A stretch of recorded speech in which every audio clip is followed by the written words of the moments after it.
Well, Dr. Eli Ratner, Assistant Secretary of Defense for Indo-Pacific Affairs, Admiral John Aquilino, the Commander for U.S. Indo-Pacific Command, and General Paul LaCamera, the Commander for United Nations Command Combined Forces, U.S. Forces, Korea. I realize at yesterday's hearing I did not read our little hybrid statement, which is very tempting, by the way, because everything seemed to go just fine, even though I didn't read it. But I will read it this morning. We have a hybrid hearing. We have some members appearing remotely as other members here. So members who are joining remotely must be visible on screen for the purposes of identity verification, establishing and maintaining a quorum, participating in the proceeding, and voting. Those members must continue to use the software platform's video function while in attendance, unless they experience connectivity issues or other technical problems that render them unable to participate on camera. If a member experiences technical difficulties, they should contact the committee staff for assistance. Video of members' participation will be broadcast in the room and via the television internet feeds. Members participating remotely must seek recognition verbally, and they are asked to mute their microphones when they are not speaking. Members who are participating remotely are reminded to keep the software platform's video function on the entire time they attend the proceeding. Members may leave and rejoin the proceeding. If members depart for a short while for reasons other than joining a different proceeding, they should leave the video function on. If members will be absent for a significant period or depart to join a different proceeding, they should exit the software platform entirely and then rejoin it if they return. Members may use the software platform's chat feature to communicate with staff regarding technical or logistical support issues only. Finally, I've designated committee staff member to, if necessary, mute unrecognized members' microphones to cancel any inadvertent background noise that may disrupt the proceedings. Thank you. I want to thank our witnesses for being here. Look forward to their testimony, questions, and answers.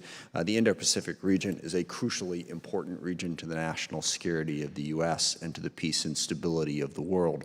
Obviously, we have learned that the entire world is a challenge with Russia's unprovoked and devastating invasion of Ukraine. We have been reminded that we can't just focus on one part of the world, but the Indo-Pacific region is clearly one of the most important parts of the world. I think it'll be important as we go through all of these hearings from all the different regions, how interconnected everything is. It's not just, great power competition. We're dealing with Russia, we're dealing with China.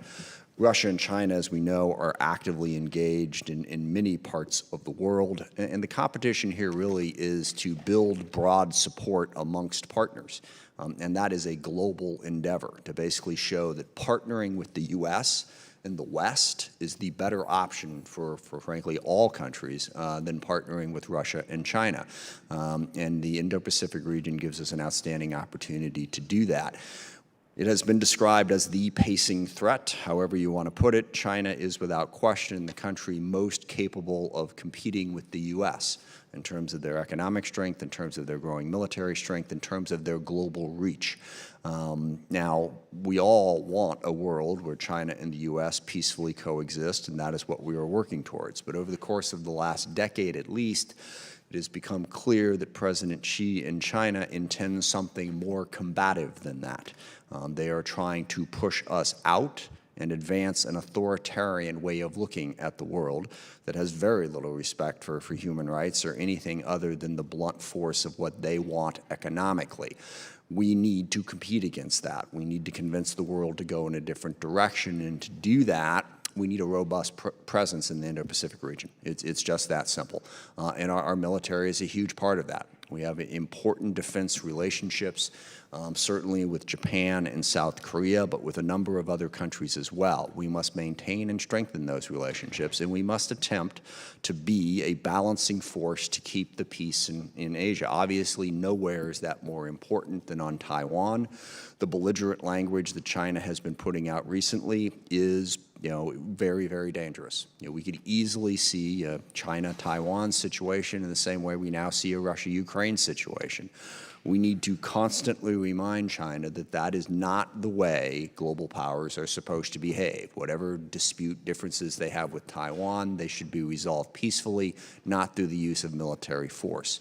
But a big part of making sure that happens is to have an adequate deterrence. Is to build partnerships and have a presence in the region that lets China know that that is not an acceptable or doable option, and that requires us to have a robust presence. I am particularly interested this morning in, two big things. One, how are our relationships and partnerships going in the region? I think that's incredibly important. India, in particular, is the largest democracy in the world, but a country that has had a history in the past of being closer to Russia in many ways than to us, but is now moving in our direction. If we can enhance that relationship and strengthen it, I think that makes the world a better and more peaceful place. And then second, this committee has been briefed repeatedly over the course of the last 6 or 7 years about everything that China has done in their military modernization to try to counter us, to basically put our systems and our forces at risk and to, in essence, push us out of the region. We've known about that for some time. I know that we are working on how to adjust to that, how to change our force structure to better deal with what China has done. We need to put meat on those bones. What is it we're doing? What is it we need to be doing? What are the most important things to fund? To me, it comes down to two words as a starting point, and that is information and survivability. China is very focused on improving their command and control information systems, and also equally focused on making ours vulnerable, well, not making ours vulnerable, on taking ours down, on being able to basically blind us and shut us down by shutting down our communication systems and our information systems. How are we improving that? And survivability, it's the platforms that can get into the region and survive with China's missile technology, with their cyber technology, and their ability to shut down our information systems. And as we have talked about ad nauseum on that committee, this comes down a lot to innovation and new technology. And it is readily acknowledged that the Pentagon is not as good at that as they should be. Let's just put it that way. We got to be able to find new technologies, make the best use out of them, figure out how to make them applicable faster, quicker, and better. That's something we're really focused on. So I look forward to hearing from our witnesses this morning on those topics and others. And with that, I will yield to the ranking member, Mr. Rogers. Thank you, Mr. Chairman. And I would be remiss if I didn't acknowledge the entrance of one of our former colleagues, Ms. Mordayo. Good to see, of Guam. Good to see you again.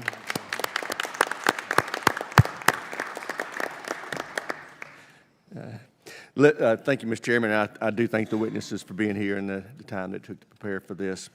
The conflict between the Chinese Communist Party and American democracy will be one of the greatest tests this nation has ever faced. A modernized military, well-armed allies, and a lethal Taiwan are essential to countering China.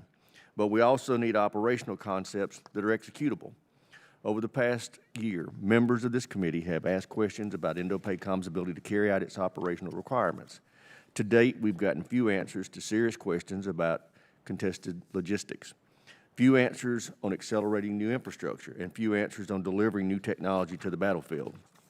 To make matters worse, the Secretary announced Monday his intention to close the massive Red Hill fuel depot within a year. Red Hill has serious problems, but the Secretary closed Red Hill without laying out the resources needed to replace that capacity. That's extremely short-sighted. The response from the department has been the same. The answer is just one policy announcement away, and that's unacceptable. What I would like to hear from each of you today is exactly how you will employ new operational concepts, build new systems, and ensure logistics support at new operating locations throughout the Indo-Pacific. But most importantly, I want to know how you intend to do that in the next 5 years. We all know China is not going to give us 10 or 20 years to prepare for the conflict. We simply cannot procrastinate any further. The issues like Red Hill present an opportunity to modernize beyond the World War II logistics model. But I'm deeply worried about the cycle of indecision and procrastination at the Pentagon. And I'm also worried about getting this important work done in the time frame that we have to act. This committee has tried to provide the department the capabilities it needs to deter China and ensure we prevail if conflict arises. But we can't move with purpose if the department can't define its requirements. We've tried to nail those down in the PDI. Congress created the Pacific Deterrence Initiative to highlight and expedite the most essential capabilities. But the Pentagon kneecapped the PDI process last year with poor guidance and unclear plans. I hope the DoD can rectify that in this year's budget submission. On top of all this, we've tasked General LaCamera with holding off North Korea. In any other year, North Korea's repeated missile tests would be front page news. General, you so happen to pick a very busy time to start trying to deal with your challenges over there. The South Koreans are essential allies, and deepening our defense cooperation with them makes us all safer. We want to know what you need to secure the Korean Peninsula in the coming decade. This committee is ready to make bold investments in our defense. I hope to hear today that the department is ready to do the same. With that, Mr. Chairman, I yield back. Thank you. Dr. Ratner. Well, Chairman Smith, Ranking Member Rogers, distinguished members of the committee, thank you for the opportunity to appear before you today, and it's a privilege to be here with Admiral Aquilino and General LaCamera. As you know, the Indo-Pacific is the priority theater for the Department of Defense, and we remain committed to upholding a free and open regional order. At the same time, the region faces mounting security challenges, particularly from the People's Republic of China, the PRC, which has adopted a more coercive and assertive approach to advancing its authoritarian interests. North Korea's weapons of mass destruction and ballistic missile programs also constitute a serious threat to the United States and our allies and partners. Mr. Chairman, Secretary Austin has described the PRC as the department's top pacing challenge. This prioritization will be reflected in the forthcoming National Defense Strategy and FY23 budget as we continue to update our concepts, capabilities, and force posture to defend the homeland, deter aggression, and prepare to prevail in conflict. We are prioritizing capabilities relevant to the China challenge to enable a joint force that is lethal and able to strike adversary forces and systems at range, resilient and able to gain information advantage and maintain command and control through adversary disruptions, survivable and agile in the face of adversary attacks that seek to reduce combat power and mobilization speed, and able to provide the logistics and sustainment needed for operations in a highly contested environment. Alongside these capabilities, we are building a combat-credible force posture in the Indo-Pacific, working toward a more distributed, lethal, and resilient forward posture essential to addressing the full suite of challenges we face in the region. We are also doubling down on one of our greatest strategic advantages, our network of allies and partners. As I look across the region, I see our defense ties growing at a rapid pace. With the U.S.-Japan alliance as the cornerstone of regional peace, we are deepening our defense cooperation with the Japan Self-Defense Forces, optimizing our alliance force posture, and integrating the alliance into a broader regional security network of like-minded nations. We are also continuing to strengthen the U.S. ROK alliance, the linchpin of peace and stability on the Korean Peninsula and in the Indo-Pacific region, remaining focused on enhancing deterrence and alliance readiness. The U.S.-Australia alliance is also surging forward with considerable momentum. Last year, we announced several new initiatives to substantially deepen force posture cooperation in land, air, and maritime domains, and we announced the historic AUKUS trilateral security partnership with the United Kingdom and Australia. We recognize the importance of our alliances with the Philippines and Thailand as well, as we are proud of the work we have done to revive the Visiting Forces Agreement with the Philippines and the steps we are taking to strengthen our security cooperation with our Thai allies. Likewise, we are seeing historic progress in our major defense partnership with India as we continue to integrate and operationalize our day-to-day defense cooperation and logistics, enhance information sharing, and grow our bilateral cooperation in emerging domains such as space and cyberspace. And we've been working throughout Southeast Asia to strengthen capabilities and improve our interoperability with partners including Singapore, Vietnam, Indonesia, Malaysia, and Timor-Leste. We are also bringing our partners together with colleagues across the U.S. government to elevate the Quad as a premier regional grouping while we remain committed to ASEAN centrality. Consistent with our commitment to our One China policy, the Taiwan Relations Act, the 3 joint communiques, and the 6 assurances, we are focused on maintaining peace and stability in the Taiwan Strait. With the PRC as the department's pacing challenge, Taiwan is the pacing scenario, and we aim to deter and deny PRC aggression through a combination of Taiwan's own defenses, its partnership with the United States, and growing support from like-minded democracies. Finally, Mr. Chairman, I'd like to close by thanking all of you for your strong bipartisan support for the Indo-Pacific. It is my firm belief that this bipartisanship is one of our most powerful assets in rising to the China challenge and should be nurtured and treated as such. Thank you for your time and attention, and I look forward to your questions. Thank you. Admiral Aquilino. Chairman Smith, Ranking Member Rogers, and the distinguished members of the committee, thank you for also allowing me to appear today and have a conversation. I really, truly appreciated our closed session yesterday. Thank you for that. I also would like to thank all of you for your dedicated support to the Indo-Pacific Command, our service members, and their families. The People's Republic of China is the most consequential strategic competitor that the United States has faced.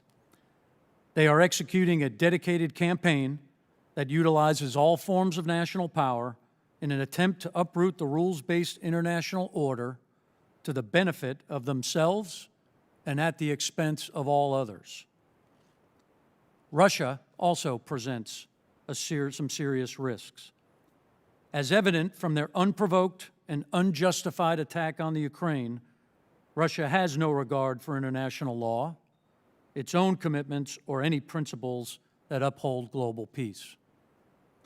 Similarly, the Democratic People's Republic of Korea, the DPRK, as well as violent extremist organizations, also pose acute threats to peace and stability in the Indo-Pacific region. To address these threats, Secretary Austin has articulated clear priorities: defend the homeland, deter our adversaries, and strengthen our allies and partners. These priorities are advanced through integrated deterrence, which is the Department's approach to preventing conflict through the synchronization of all elements of national power, coordinated with the joint force across all domains, together with our allies and partners. Indo-PACOM's mission is to prevent conflict through the execution of integrated deterrence. And should deterrence fail, we must be prepared to fight and win. Seize the Initiative describes Indo-PACOM's approach to accomplishing these missions. This approach requires the joint force to think, act, and operate differently by realigning our posture, advancing our warfighting capabilities, in order to provide the President and the Secretary with options across the entire spectrum of competition, crisis, or conflict. Effective deterrence requires significant investment to defend the homeland, protect the joint force, operate in contested space, and provide all-domain battle space awareness with an integrated fires network that synchronizes the joint force. These initiatives are incorporated into the theater campaign plan.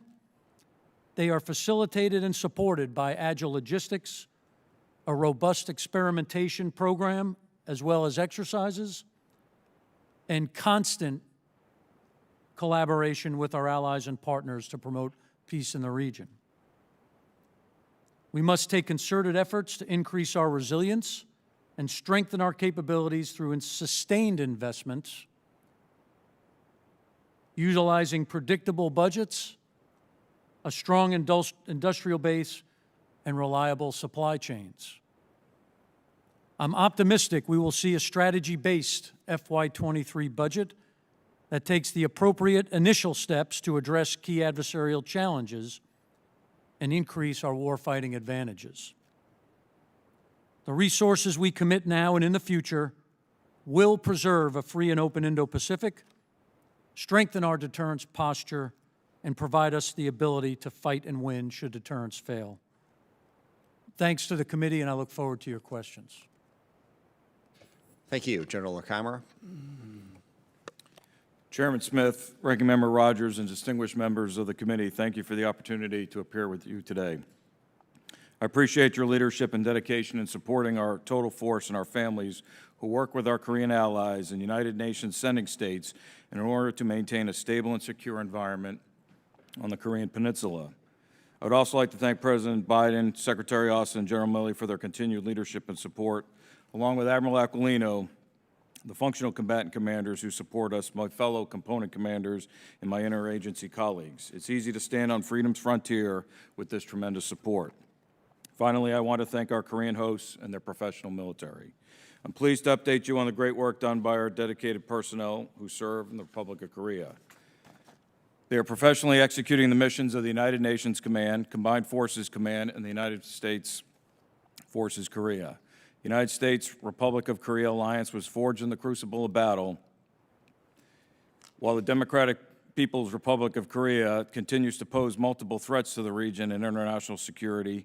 This alliance remains the linchpin of regional stability and has prevented a resumption of the hostilities that shredded peace on the Korean Peninsula some 72 years ago. It remains ironclad, and our service members, along with the Republic of Korea military, are trained and ready to respond to a provocation or crisis if called upon. Our three commands, United Nations Command, Combined Forces Command, and United States Forces Korea, must remain vigilant, prepared, and ready. Under one commander, these three commands are empowered to maintain a stabilized security environment for the Republic of Korea, our regional allies, and our partners. We have international legitimacy through the United Nations Command, whose mission is to enforce the 1953 Armistice Agreement, coordinate UN sending state contributions, and execute assigned functions directed by the United States national authorities through the Joint Chiefs of Staff to preserve peace and security on the Korean Peninsula. We are proud of the combined teamwork of the U.S.-Korean alliance. Combined Forces Command is the combined warfighting headquarters representing the U.S.-Korea bilateral military partnership. Formed in 1978, it's a unique entity that takes policy, direction, and missions from the Combined Military Committee and is governed by and subject to binational decision-making and consensus. We maintain our strong U.S. commitment to Korea. U.S. Forces Korea is the premier joint force committed to defending the security of the Republic of Korea. It's disciplined, trained, and ready to fight tonight, respond in crisis, and win in conflict. Central to meeting any threats is resourcing the strengthening of our force and best possible care of our families. I'm grateful for your support and leadership in these no-fail tasks. I know you're aware of South Korea's powerful economic, military, and technical standings. No doubt you're aware of their social impact. All of this is part of the hard work, discipline, and dedication of the Korean people, all done under the security umbrella of the U.S.-Korea alliance. The Republic of Korea is an incredible ally, and it's a privilege to move into the future together with them in the land of the morning calm. I'm honored to command and serve this dedicated multinational combined and joint force in one of the most significant dynamic regions of the world. Those who serve there are committed, capable, and well-supported. The force is postured to deter aggression, protect U.S. interests, and if needed, defeat any adversary. As long as the threat persists, the U.S.-Korean alliance remains vigilant, determined, and steadfast in defense of the Korean Peninsula and across the region. As the commander of these incredible service members, I appreciate this committee's continued support to fully prepare them to fight and win on the most dangerous piece of ground, the last 100 meters of land, sea, and air. Under one flag, Kachikapshida, we go together, fight tonight. Thank you for the opportunity to provide an opening statement. I look forward to your questions. Thank you very much. One programming note before we get going with questions. There are going to be votes at some point. It is my intention to continue the hearing through the votes because it would be impossible if we had to take that delay. There's about half hour, probably 40 minutes between the two votes. So we're just going to rotate people in and out, and we'll figure out how we're going to do that. But we're going to keep going. General LaCamera, so we talked a little bit about the alliances and the different pieces out there. First of all, I know South Korea is, I think, just completed their elections as we're sitting here, or in the middle of them at any rate, so curious how that's going, if you've heard. But how do you see South Korea, not just in terms of North Korea, though I want to hear about that as well, fitting into the larger partnership? We've talked about the Quad that we've developed with Japan, Australia, and India, and other partners. How does South Korea view the competition with China in the region, and how can we best use them as a partner and an ally in the region for that? And then I would be curious to get your sort of latest take on what North Korea is thinking with their latest missile tests and how you evaluate that threat at the moment. Thank you, Chairman. I think the challenge with the Republic of Korea is that, the first thing they'll tell you is their economic partner is China, their security partner is the United States, and that can be a little bit concerning because as we go forward, the concern is always, are they or the North Koreans, and really to your second question, are they trying to drive a wedge between us, the United States, and the Republic of Korea as a way of winning without fighting? THAAD was a perfect example in 2017 where they put some economic pressure on the Republic of Korea. We have seemed to come out of that. We have THAAD up and running, and we continue to move forward. I look at the the Republic of Korea, and quite frankly, the United Nations sending states and the ROC U.S. or the Australian alliance or Japanese alliance as opportunities to get the Koreans off the peninsula to do some additional training as training becomes a little bit restricted, but also to expose them to other militaries.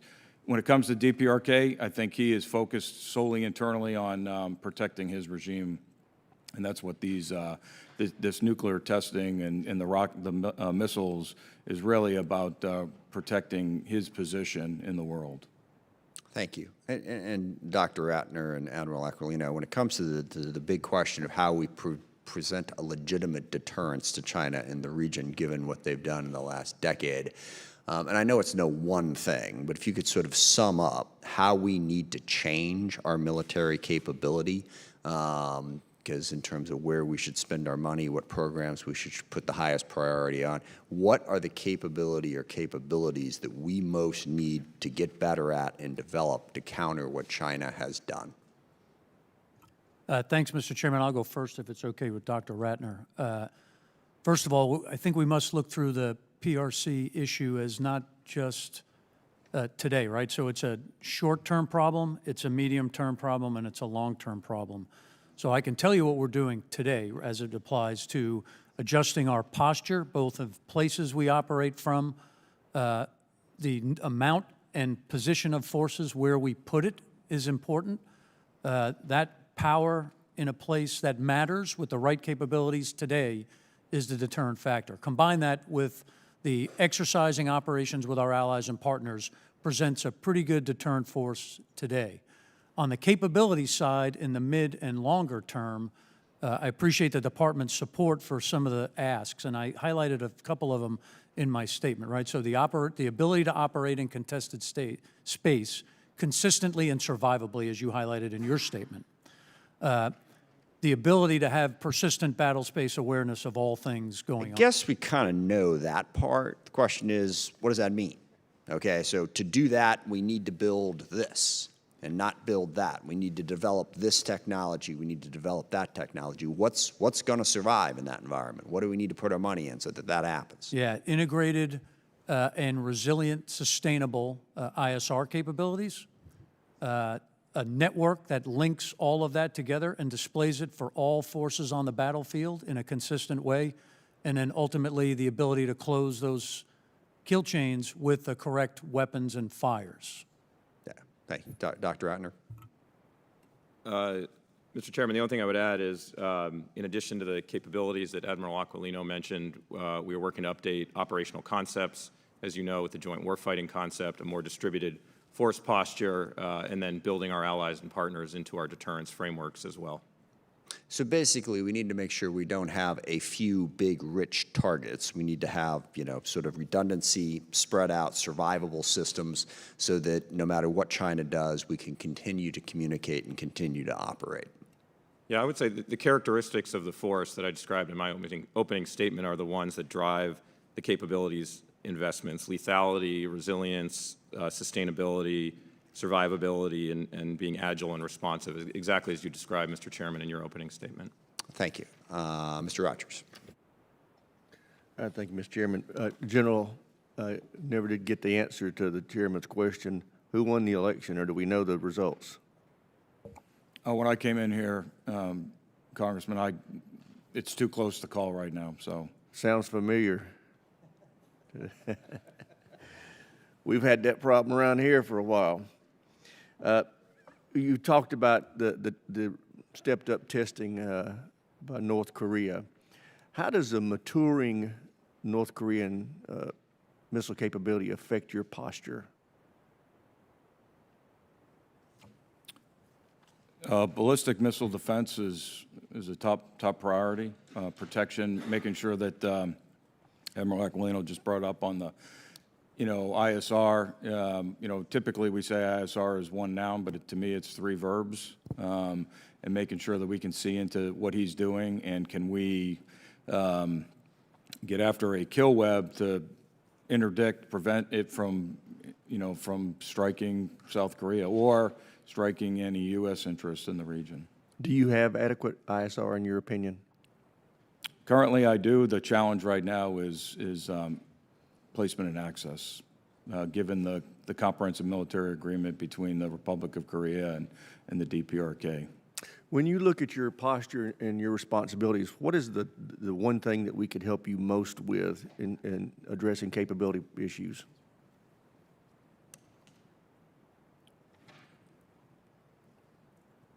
And one of the things that I'm always mindful of is the huge number of rocket launchers he has near Seoul, and how you would defend against that onslaught.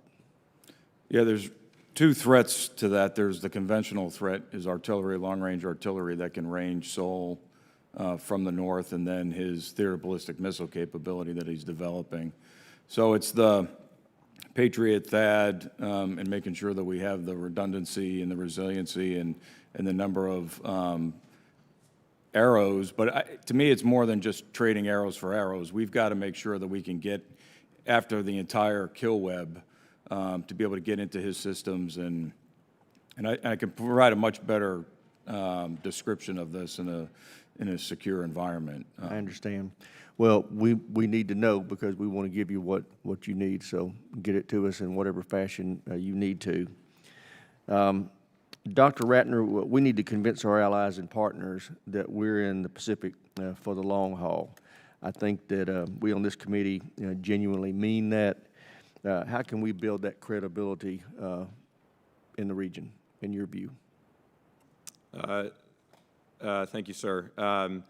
I think there are a few elements we can do to ensure that the region believes that we're going to be there for the long haul. Primarily, many of those occur outside the military domain, and certainly the jurisdiction of the Defense Department in terms of active diplomacy and an active trade and investment strategy and leadership in the region. That's probably the most important thing we could do. But from a military perspective, I think maintaining our forward posture, continuing to invest in our alliances, and working with partners on issues that are important to them, not just issues that are important to us, is the right formula. Great. And Admiral, closing Red Hill is going to impact your operations. Can you tell me or tell this committee how you intend to address that closure? Thank you, sir. Absolutely. As we looked and developed options for senior leader decisions with regard to Red Hill, again, we had three criteria that we had to make sure we were getting right. Number one, clean water for the people of Hawaii, service members and their families. Number two, we had to be able to meet the war plan and the war fighting requirements. And then third, we obviously always look at costs and ensure we're good stewards of the taxpayers' money. We developed a plan that actually goes in alignment with how we talked about a more distributed plan, both forward and land-based, combined with a sea-based component to allow for a more distributed, survivable, resilient network of fuels, as well as meeting all the security and the strategic fuel reserve requirements. So as we looked at this, I think we're actually going to be in a better place, and we meet all three requirements as I laid out. What time frame is going to be needed to make this transition? Congressman, I think we'll go in coordination with all of the members that are working this. That's the EPA, the Hawaii Department of Health, and the Department of Defense. We will go as fast as safe allows. We have to make sure the facility is safe to transfer that fuel into the places we're going to send it. But we're certainly not waiting. As soon as we can get it done, we'll be ready to move. And as soon as we're able to contract some of those other facilities, as well as the sea-based option. So you're not closing Red Hill until you have this new capability in place? We will close Red Hill. I think the Secretary's announcement was within the year, and that just allows us to be able to distribute that fuel with the contract requirements, the sea-based requirements, and the need to put it in the correct spots. That's my point, though. I want to make sure that you're going to be able to fuel your O-plans when you close that place. Yes, sir. We'll be able to do it, and we'll be able to do it fairly quickly, I Great. think. That's all I have, Mr. Chairman. Yes, sir. Mr. Larsen is recognized for 5 minutes. Thanks, Admiral. Thanks, Chair. Admiral, earlier this year, the Army began developing and testing a tactical cloud system that would be deployed in the Indo-Pacific region. Can you, in this setting, explain why that would be important for the Indo-Pacific? Thanks, Congressman. So, first of all, the ability to make sure that our data is safe, secure in a cyber environment is critical. So that's one portion of it. Additionally, it's going to help to support one of our primary initiatives called a mission partner environment, which is the ability in a cyber-safe environment to share information with all of our partners, to be able to coordinate events, operations, exercises through a single communication mechanism. So really, it kind of comes down to the ability to defend our information and our data. Yeah. So I want to build out from that for Dr. Ratner and how, because this gets to the importance of the tyranny of distance, but also closing that through secure communications among friends and allies. Building that, sort of using that hub and spoke model that we used post-World War II to build out our friends and alliances in the Pacific. How are we going to assess what countries are, earn their way into this communication network, into this one as well as any others that we're trying to set up in that region? Yeah, thank you, Congressman Larsen. And Admiral Aquilino may want to say another word on some of the communications networks that he's looking to build in the region. I'll just say we are in careful analysis and consultation with our partners on their information security, both assessing them, helping them improve and clean up their networks, and moving in ways that are deliberate and ensure that we're not building that network so fast that it's going to be compromised. So this is something we take quite seriously. PRC penetration of networks throughout the region is quite severe, and it's something we need to manage. Admiral? Yeah, thanks, sir. So we're obviously concerned about everyone's networks, our own and all of our allies and partners.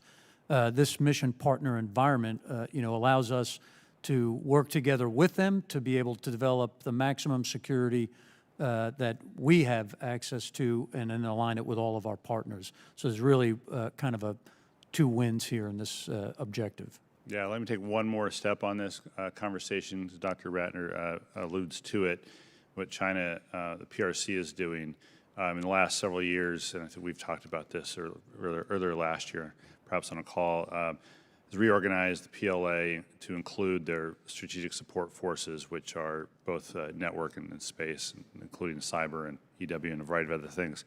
So on this point, not to tell us what's in the budget, because 22 years I realized that would be a waste of time to ask you before the budget got here. Could you generally say perhaps that the budget investment reflects the need to be responsive to the development of the SSF and what it's doing, how the PLA is using the strategic support forces, as well as getting ahead of that, as well as doing the investments regardless of whether or not the SSF existed? Yes, Congressman, without getting into details about the budget, I can assure you that the department is very focused on these issues. We had an opportunity earlier this week to do a tabletop exercise with members of this committee in which we focused on specifically on some of these areas, including space and cyber. And you'll see in the Secretary's concept of integrated deterrence, which Admiral Aquilino mentioned, part of the rationale there is that we ourselves need to be integrating across domains, including space and cyber, as we think about this competition. Yeah, we'll move there. Just a little time left. Have you, if you can share this, given the Putin's unprovoked invasion of Ukraine, have you seen a change in Russian force posture in their east? Thanks, Congressman. So absolutely in preparation. They pushed out 20 ships and submarines, as we can count. They placed them in defensive positions. They postured other forces to be able to defend their eastern flank. So we absolutely have seen a change, and we continue to monitor those like we do every day. All right, thanks. I'll ask the question and take it for the record, but it has to do with India's ambivalent role right now relative to U.S. security interests with regards to Ukraine, and I'll develop something specific for the record. Thank you, Mr. Chairman. Thank you. Mr. Turner is recognized for 5 minutes. Thank you, Mr. Chairman.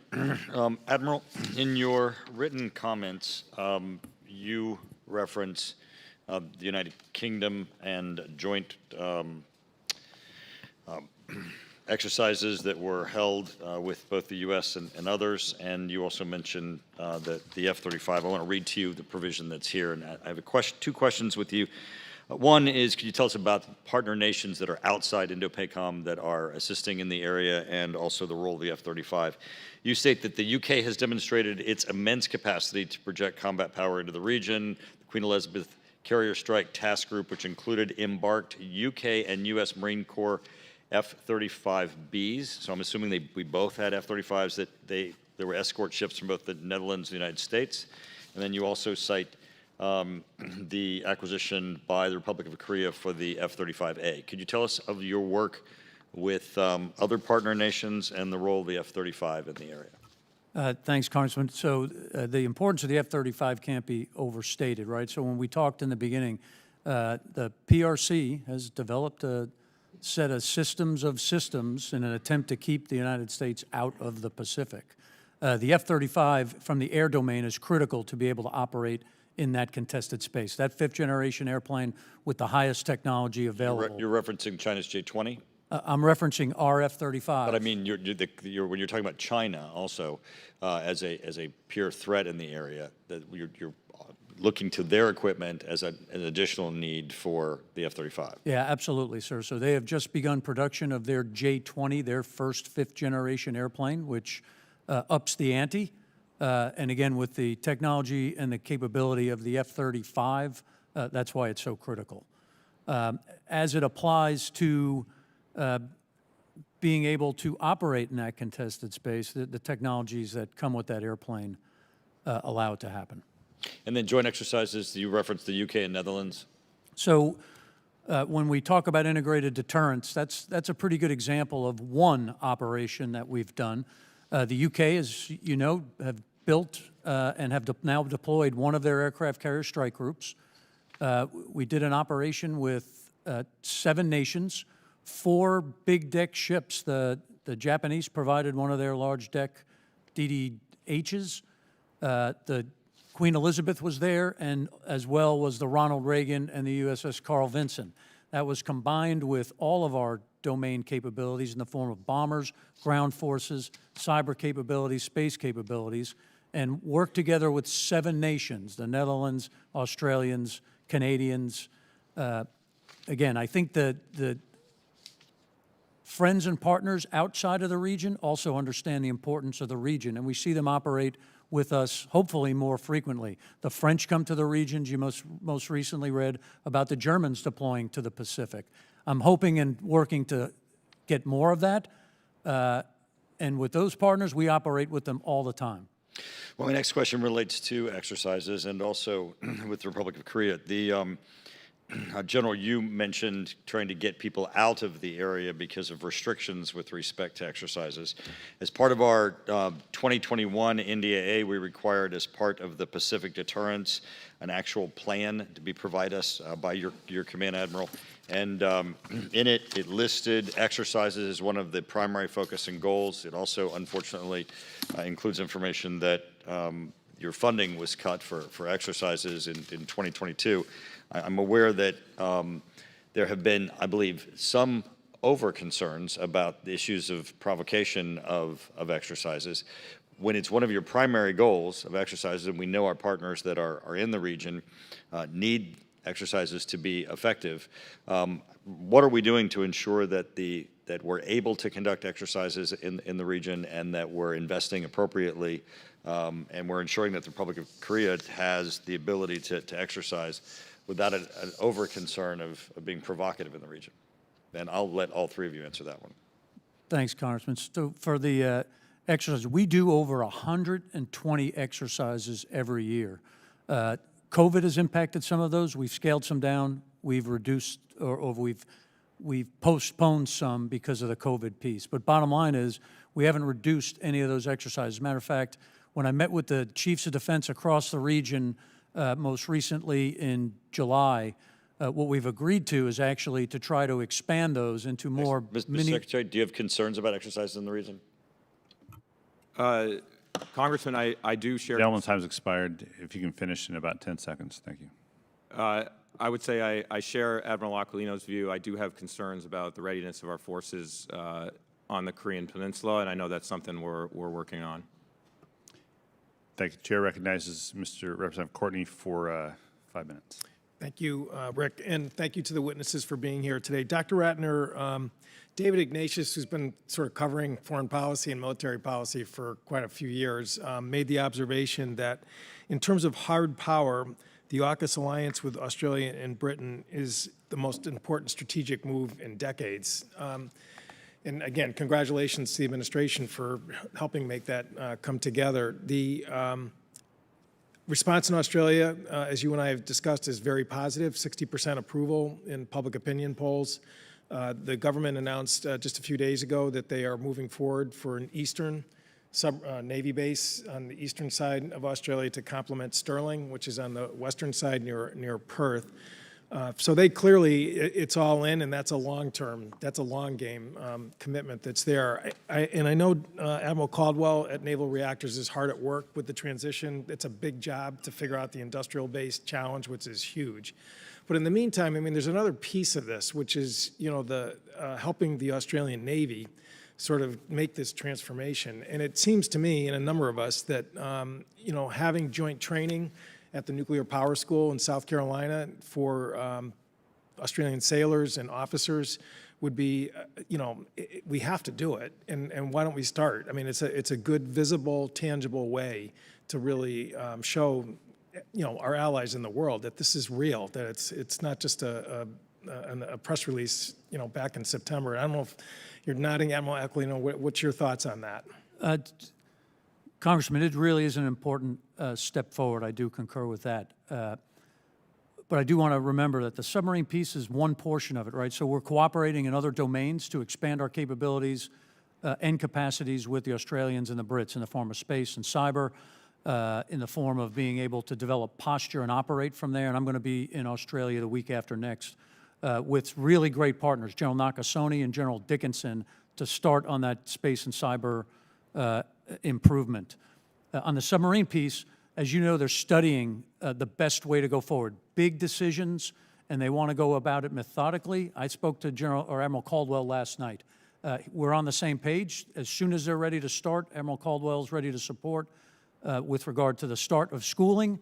And then we have options to be able to bridge, right? How do we operate together, Australians on U.S., British submarines? We're going to work through that. Safety is clearly a concern from Admiral Caldwell, but we are doing everything possible to move this as fast as possible. Well, that's good to hear. And again, I think certainly this committee is going to want to do everything to enable the success of that. And in terms of whether there's ITAR issues or whether there's, again, McMahon Act issues in terms of just clearing any, you know, legal obstacles. Admiral, you talked about, again, the pivot away from Red Hill and the at-sea component. I think sort of spotlights the importance of sea lift.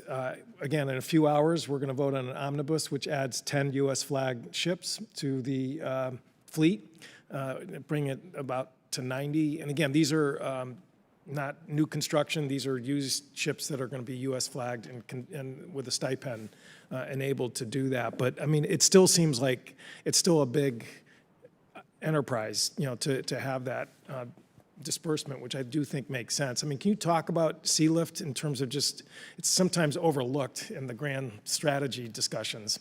Yes, sir. It's critical to the approach and the position to be able to be more distributed in many different locations, both ashore and at sea. You're talking about the sea-based component of that. And I thank the committee for the support for the TSP.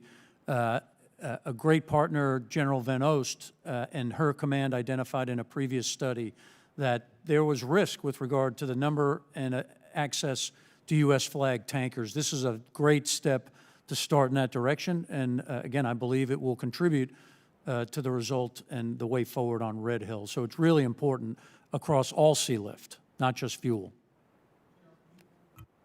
Can you comment on what sea lift means in the terms of the North Korean peninsula? Yes, Congressman. And Admiral Aquilino and I have had this conversation, when does strategic movement become operational maneuver? And at what point, is he responsible for delivering to a certain point, then I've got to secure it, bringing it in. There's tremendous capacity on the peninsula right now but for the Korean people, but we're going to rely on Japan to bring supplies in and forces. We're going to rely on sea lift and airlift to build our combat power for any crisis or conflict. Thank you. Mr. Lamborn is recognized for 5 minutes. Thank you, Mr. Chairman. Secretary Ratner, in the last NDAA, I offered language and the committee supported it, asking for a report on asymmetrical defensive capabilities on the part of Taiwan. Ground-based anti-ship cruise missiles, ground-based cruise missiles, and anti-ship mines. And I believe that got caught up in a larger report request that the Secretary is supposed to produce for this committee. And is that coming along satisfactorily? Because the importance of these reports is so that we can make sure our industry partners are producing these kinds of armaments sufficiently, and that secondly, that they're getting into the hands of our Taiwanese partners and friends. So will that report be forthcoming soon? Congressman, I'll have to check on the exact timing of that report. As you know, I was before this committee probably about 6 weeks ago and did an in-depth classified briefing on Taiwan in particular, and we discussed each of these capabilities in depth. The department is extremely focused on ensuring we can get these in the hands of the Taiwans as quickly as possible, and I'd be happy to, in advance of the report, to provide your office with any additional information. Okay, fantastic. Thank you so much. Admiral Aquilino, there is a lot of concern by many of us about hypersonic weapons and how China, Russia, and even North Korea are doing what they can in this area. What are your concerns about their progress, and what do we need to do better on our part? Thanks, Congressman. So the real concern is the speed and pace at which they're showing up, as you articulated. So that's the issue. That we have security challengers that are working towards capabilities that are challenging. We're getting after it through my number one unfunded request, as articulated, was a defense of Guam system to get right after this issue. Now, it's complex. We're coordinating with the department, but we need to be able to defend both our people, right? Defend the homeland, the Secretary's number one priority, as well as the forces and where we place them to be able to operate. Now, you mentioned Guam, and you said in your posture statement that Guam's strategic importance is difficult to overstate. Can you elaborate on that, please? Absolutely, Congressman. The area in the Indo-Pacific is expansive. Half the globe, and a lot of it water. So to be able to posture forces in places that matter with the right capabilities, we've focused on Guam as a strategic hub, as you would expect. Governor Guerrero is a wonderful partner and a patriot. And as you know, it's about $11 billion worth of construction as we work through posturing of our forces that will end up on Guam, so we have to protect it. And lastly, can you enlighten us regarding the department's progress in, this is for Secretary Ratner, the department's progress in prioritization of missile defense funding for Guam?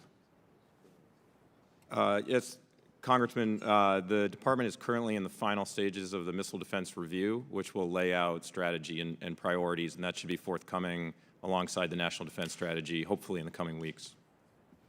Okay, thank you. That's all I have for now, Mr. Chairman. I'll yield back to you. Thank you. Mr. Keating is recognized for 5 minutes. Thank you, Mr. Chairman. Question, just 2 days ago, UK's Foreign Minister, Liz Truss, said to Parliament there in London that the reason that India abstained in the UN recently on the vote about Russian aggression was both economic and defense oriented. Could you enlighten any of us as to what areas of defense she could have been alluding to, and what is your opinion on how India's inability to, vote at the UN in favor of condemning Russia for the aggression, how that could be defense oriented on their part? Sure. Thank you, Congressman. I can start on that. And there was a reference earlier to this issue as well. What I would just start by saying is that from the U.S. perspective, I think India is an absolutely essential partner as we think about our strategy in the Indo-Pacific, and both in terms of how we're building coalition partners as well as dealing with potential adversaries. We recognize that India has a complicated history and relationship with Russia. The majority of their weapons they buy from the Russians. The good news is that they are in a multi-year process of diversifying their arms purchases away from Russia. That's going to take some time, but they are clearly committed to doing that, including increasing the indigenization of their own defense industry, and that's something we should support. So I think in terms of the overall relationship and in terms of their relationship with Russia, the trend lines are moving in the right direction. All right. China's mentioned its investment advancing their own technology. I'm particularly interested in unmanned underwater technology that they might have. Can you talk to us about what they're doing and what you think we should be doing to expand our footprint in this kind of technology? Thank you, Congressman. As we've watched, this is the largest military buildup that we've seen since World War II coming out of the PRC, and that includes all domains. It also includes all types of technologies. Congressman Moulton and I had a conversation yesterday about some of those. So we shouldn't be surprised to see them advancing their unmanned capabilities in all domains. When we continue to watch it, we'd have to have additional conversations at a classified level. But is it an area that we ourselves are stepping up the game on? We absolutely are. As you know, we've been leading the path for unmanned. I think I saw the CNO last week talked about a fleet that includes both manned and unmanned.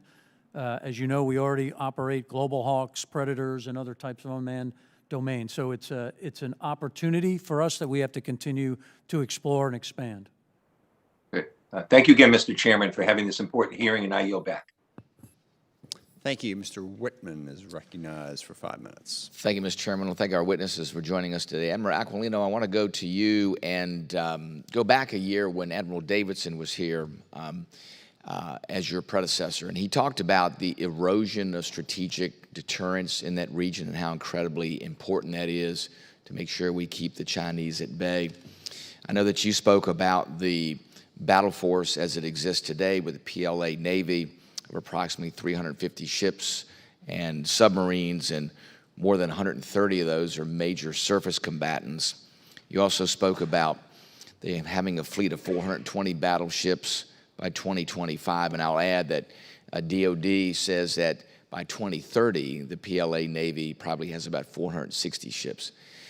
That is very, very different than the course that we are on with the number of ships that we have. And it's not just the number of ships that we're building, but it's also the A sub O, as you know, operational availability for the ships that we have. Many times maintenance availability is extended or time at sea extended, so we're wearing our ships out faster because we're double pumping them on deployments. From your perspective, if we're unable to accelerate the fielding of new vessels and maintaining the vessels that we have to have a high level of A sub O operational availability, what do you think will be the primary risks going forward in the next 5 years in Indo-PACOM? Thanks, Congressman. So, you highlight one of the challenges and things we're watching very closely is the expansive and growth in both capability and capacity of the security challengers in the region as it compares to ours. So let me start by saying we still have the world's greatest Navy. We need to maintain and keep that advantage, and there's a variety of ways that you can get to it. The CNO, again, just the other day, talked about the unmanned capacity and how does that plug in. With regard to the A-sub-O, through the Global Force Management System, we are operating through a supply-based model. That supply-based accounts for the sustainability in the near, mid, and long-term aspects. So we've operated in that construct, and we have to continue to watch the capability and capacity differences. To take that a step further, not just U.S. capability and capacity and presence in the Asia-Pacific, but also the ability for us to leverage much more in-depth relationships with friends and allies in the region. That's a big place, lots of things to do. If we don't have friends that can help us in certain ways, our risk calculus becomes much, much more complex in order to place that risk on the Chinese. Give me your perspective about what you think that we need to be doing, and I'd love to hear Dr. Ratner's thoughts on this, about how we work with allies to a greater extent, like Japan, like Vietnam, like Australia. We know AUKUS, and you talked about that agreement. But I wanted to get a sense about how do we do that, and then how do we get to the point where we are not just having that relationship on paper, but that has to be manifested in how we operationalize that agreement. How do we jointly not only operate, but train together at the highest levels so that if something does happen, it's not, well, let's figure out how we communicate and those sorts of things. Give me your perspective on that. Yeah, I concur. So you don't surge trust and you don't just come together and operate. But what we're trying to do, again, over 120 exercises a year, and all of the chiefs got together in our discussions. The intent was, hey, we need to increase complexity of these to be able to be interoperable, interdependable. Some examples, we just finished Keen Age with the Japanese. My partner, General Yamazaki, and I met every day for 10 days in coordination with our forces. Really important, very high end. As we sit here today right now, the Army and the Marine Corps are both on the ground in the Philippines and in Thailand to do Cobra Gold and Balikatan. Those relationships are solid. We're about to do RIMPAC in a couple of months, the largest maritime exercise on the planet. I think over 27 nations coming together. And again, we've increased the complexity every year so those are the big ones. On the small front, every day we come together, if we come in contact with our allies and partners, the direction I've given the team is we are going to ensure we can quickly come together, be instantly interoperable, and then work together at any point, at any time. That's the approach we've taken. Dr. Ratner. Congressman, I'll just say we obviously have a very wide spectrum of partners, some of which we operate at a very high level, others which have less mature. I do apologize to once time has expired. We try to move on. I should have said that up front. Even if you're still in the middle of question, 5 minutes is the limit. We move on to the next member. So we'll have to take that last piece of it for the record. Mr. Kim is recognized for 5 minutes. Yeah, thank you, Mr. Chairman. Dr. Ratner, I wanted to talk to you about allies and partners. It's something that you've raised, all of you have raised in terms of the importance of what's happening in the Indo-Pacific. We've seen in the European theater right now what allies and partners means when it comes to the response to Ukraine. And I feel like it's an important moment to take a step back and gauge what allies and partners means in the Indo-Pacific, especially when it comes to a counterweight against the PRC.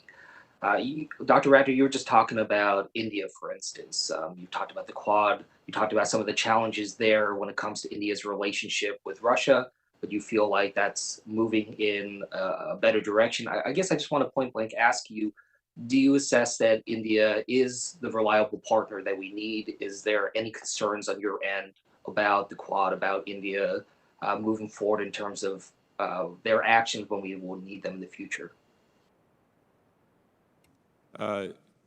Congressman, I perceive the U.S.-India defense relationship as one with incredible momentum.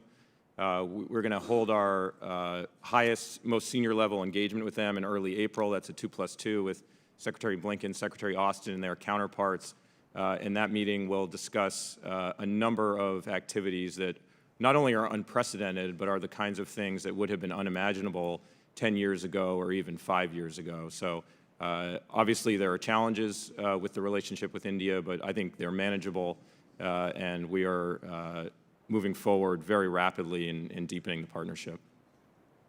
I see those partnerships strengthening our ability to communicate, have that dialogue, do exercises. But I guess what I'd like to just get a sense of from you is, what does it mean for the allies and partners under duress? What does it mean to have this tested?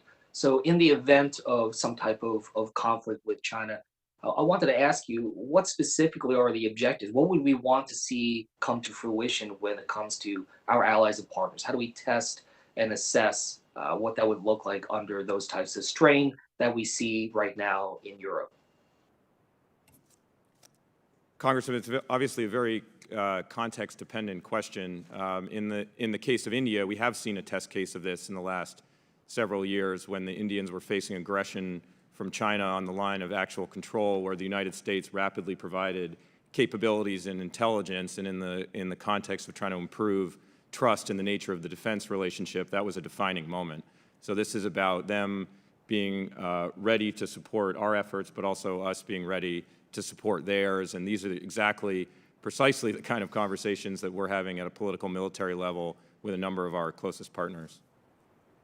With the military, well, with the arrangements that we have when it comes to our partnerships in the Pacific, AUKUS, Quad, am I correct that, and I just want to double check on this, that none of these have any military requirements in the case that any of the other members get attacked, something that would be more akin to what we have with NATO, is that correct? Congressman, neither the Quad nor AUKUS is a mutual defense treaty, but we do have mutual defense treaties bilaterally in the Indo-Pacific that are akin to NATO. So when we're talking about some of the situations that may occur, the one that we've talked about the most is about Chinese aggression upon Taiwan. I wanted to just ask what your confidence level is that the partners and the allies that we have in the Indo-Pacific, as of now, would step up in the way that we need. Congressman, again, that varies from partner to partner, but I am confident that some of our closest partners would be with us in a Taiwan contingency. So in terms of the overall, I guess, trajectory and the health of our partnerships in the region, how would you grade it? I'd like to just get a sense of your baseline right now and where we're trying to get towards. Congressman, strengthening our alliance and partnerships has been an absolute centerpiece of the Biden-Harris administration. And in the Indo-Pacific, I think we've made considerable strides, including building upon some of the progress that was made during the Trump administration. And again, when I look around the region, partner after partner after partner, I see relationships that are stronger than they've ever been and that are on an upward trajectory. Okay, Mr. Chairman, I'll yield back. Thank you. Mr. Scott is recognized for 5 minutes. Thank you, Mr. Chairman. And Dr. Ratner, I want to start with you. I mean, the illegal fishing from China is not limited to the Indo-Pacific. It goes all the way around to AFRICOM. General Townsend has suggested that the illegal fishing in Africa was going to lead to political unrest. Is there illegal fishing? Is that about money, or is that because they need the fish to feed their people? Congressman, I think it's both an industrial interest as well as protein for their citizens. Okay. I want to point out to you that, and I hope the Biden administration is paying attention to this, I hope we're all paying attention to this, Ukraine exports 50 million metric tons, 50 million metric tons of corn and wheat. Over a fourth of that goes into the Indo-Pacific region in Asia. And I think that we need to be doing some type of analysis on what the political and economic disruptions look like when that food is no longer hitting the global supply. They would normally be planting their crops right now. I think it's unlikely, obviously, based on what Russia has done, that food supply comes to the global network, for lack of better terminology. And I do think that all of our areas of responsibility need to be looking at what a reduction in food supply means for their particular areas. There are two primary sources of belligerence in this world right now. They are Russia and China. Admiral, at the end of World War II, the Soviet Union claimed that they owned the Kuril Islands. Those islands, my understanding is, belong to Japan. This dispute has been going on for 77 years. It's not one that's talked about much, but I do think it's important that as we try to resolve these issues that we, on territories, that we talk about all of them. Can you speak to what the United States can do to assist our Japanese ally again in that territory? Is this sovereign Russian territory, as the Russians claim, or do these islands belong to Japan? So I'm going to defer that first part to Secretary Ratner, because I believe the U.S. doesn't take a policy or a position on those who owns what, right? What we would like to do is ensure that any of those disputes are taken peacefully and in accordance with international law. But there are multiple disputes, as you highlighted. The Kurils are only one. The Japanese are also worried about the Senkaku Islands to the south. And, you know, there are hundreds of disputes throughout the South China Sea. So the position is to ensure a peaceful resolution of those disputes in accordance with international law. I don't know if Secretary Ratner has anything else. Well, let me move to another area then. China is responsible for the majority, if not an extremely significant portion of the fentanyl that's coming into the world. Dr. Ratner, what is the Biden administration doing to stop the Chinese and the fentanyl that is coming into the world that seems to be unrestricted by the Chinese government? Congressman, that's outside the purview of the Defense Department, but I'll be sure to get you an answer on that question from the relevant departments and agencies. All right. Germany and other countries have been resistant to increasing their defense spending. Japan is one of our allies that spends about 1.3% of its GDP on defense. Are we seeing countries like Japan, based on the recent aggression from Russia and the conduct of China, are we seeing them move to increase their defense spending the way we've seen Germany and others recognize the current threats? Congressman, we'll see. I know there are current discussions on that ongoing in Tokyo. These are obviously sensitive issues for them, given some of their constitutional issues and otherwise, but clearly they are seized of the mounting threat and challenge from the PRC. I think as we see increased spending from those that share our interests and our values as Americans, I think we need to make sure that we're coordinating with them so that we get the most for the dollars that are spent. And with that, Mr. Chairman, I yield the remainder of my time. Thank you. Mr. Khanna is recognized for 5 minutes. Thank you, Mr. Chairman. Dr. Ratner, could you briefly describe the United States' role in the 1962 border conflict between China and India under President Kennedy?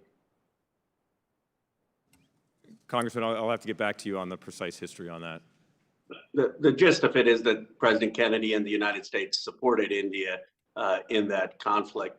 And then when there was the border conflict in the June of 2020, when China violated the line of control, could you briefly describe the United States' role at that point? Yes, Congressman, I wasn't in the seat at the time, but as I recently mentioned, the United States did rapidly provide certain intelligence and capabilities. Did Russia do anything to protect India when China was violating the line of control, to your knowledge? Not to my knowledge. And did Russia, to your knowledge, do anything to protect India in 1962 when China violated the line of control? Congressman, I'd be happy to get back to you on that. To my knowledge, they didn't. And so both times when there has been a border dispute with India and China, it's the United States actually that has come to India's defense. And so I guess I'm perplexed why, I say this as an Indian American, why India has abstained 3 times from the Security Council and is unwilling to condemn Putin's unprovoked aggression into Ukraine. Do you have a view on this, and has this been raised at the highest levels with the Indian government? Congressman, I know we've been engaging with Indian leadership about this issue, and as I mentioned earlier in response to a question, we're aware that India has a long history and complicated economic and security partnership with the Russians. They receive a majority of their weapons from Russia historically, and that's something they've been working hard to wean themselves from. But defer to them to speak on their own exact decision-making on this. There's 60% of weapons from Russia, but I guess let me ask you this. Do you think the United States or Russia are more likely to come to India's defense if the Chinese were to invade beyond the line of control? The United States, Congressman. Has that point been made to India? Congressman, we are in deep strategic conversations about the future of our partnership with India. Like I said, we have our most senior level dialogue with the Indians next month, in which Secretary Austin and Secretary Blinken will have an opportunity to speak with their counterparts about these critical issues. What is the plan for India to get off the 60% reliance on Russian arms, and how fast can that happen if they wanted to switch to getting weapons from the United States or European allies? Congressman, again, this is obviously a sovereign decision for the Indians. What we are encouraging them to do is to purchase more American capabilities, as you mentioned, work with other third parties, Europeans and others, and improve their own indigenization of their own defense sector. So those trends together are already underway. If you look over the last several years, the trend lines are moving in the right direction. I don't have an answer for a particular day on the calendar as to when they achieve a certain benchmark. But putting aside what their own decision-making is, how quickly could it happen if they said, we want to switch as fast as possible? I mean, what would you say is a reasonable rate of reducing Russian dependence? I mean, could we get that number down 10% every year? Or what is a reasonable target if they said they wanted to do it? Congressman, I'd be happy to get you a more precise answer to that question. I think it depends a lot on the nature of the specific capability, from munitions all the way up to much higher end capabilities. I appreciate that. I'll just conclude by saying that I think it's obvious that the United States would stand against Chinese aggression on the line of control far more than Russia or Putin would, and that we really need to press India to not be as dependent on Russian defense and to be willing to condemn Putin's aggression in Ukraine, just like we would condemn Chinese aggression beyond the line of control. I yield back, Mr. Chairman. Thank you. Dr. Desjardins is recognized for 5 minutes. Thank you, Mr. Chairman. Dr. Ratner, let's shift our attention to the tension between Chinese and Taiwan. As we know, the world is watching Ukraine and Russia conflict as we speak.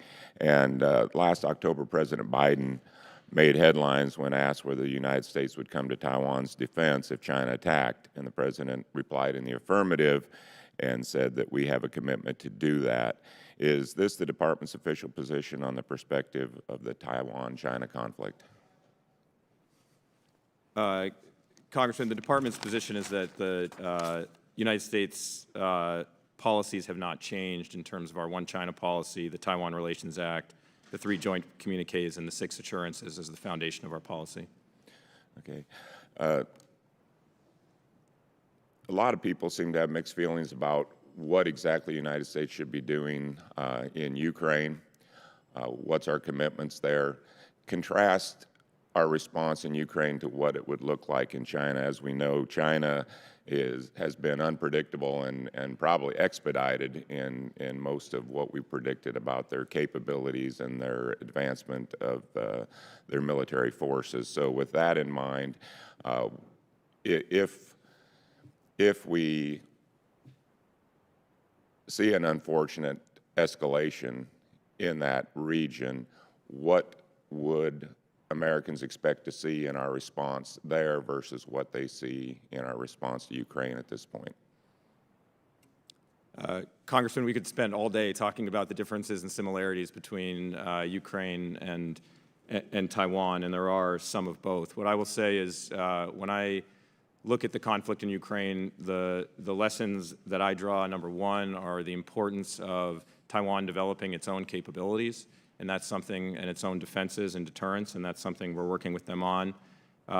The power of the unity of the West and the international community coming together around this kind of aggression is an important signal to potential aggressors in the Pacific, and also some of the economic measures that the United States and others have been willing to take to raise costs on Russia in this instance is also an important lesson. Okay, Admiral, on that same line, what can we do to learn from, if there were mistakes in Ukraine, what can we learn from that, and how can we better prepare deterrence to China from attacking Taiwan in terms of what do you need for defense, and what can we do better? Thanks, Congressman. So similar to what Secretary Ratner articulated, right, this is a real wake-up. There was some surprise over in Europe. I think that, number one, we have to look at this and say, hey, this could happen.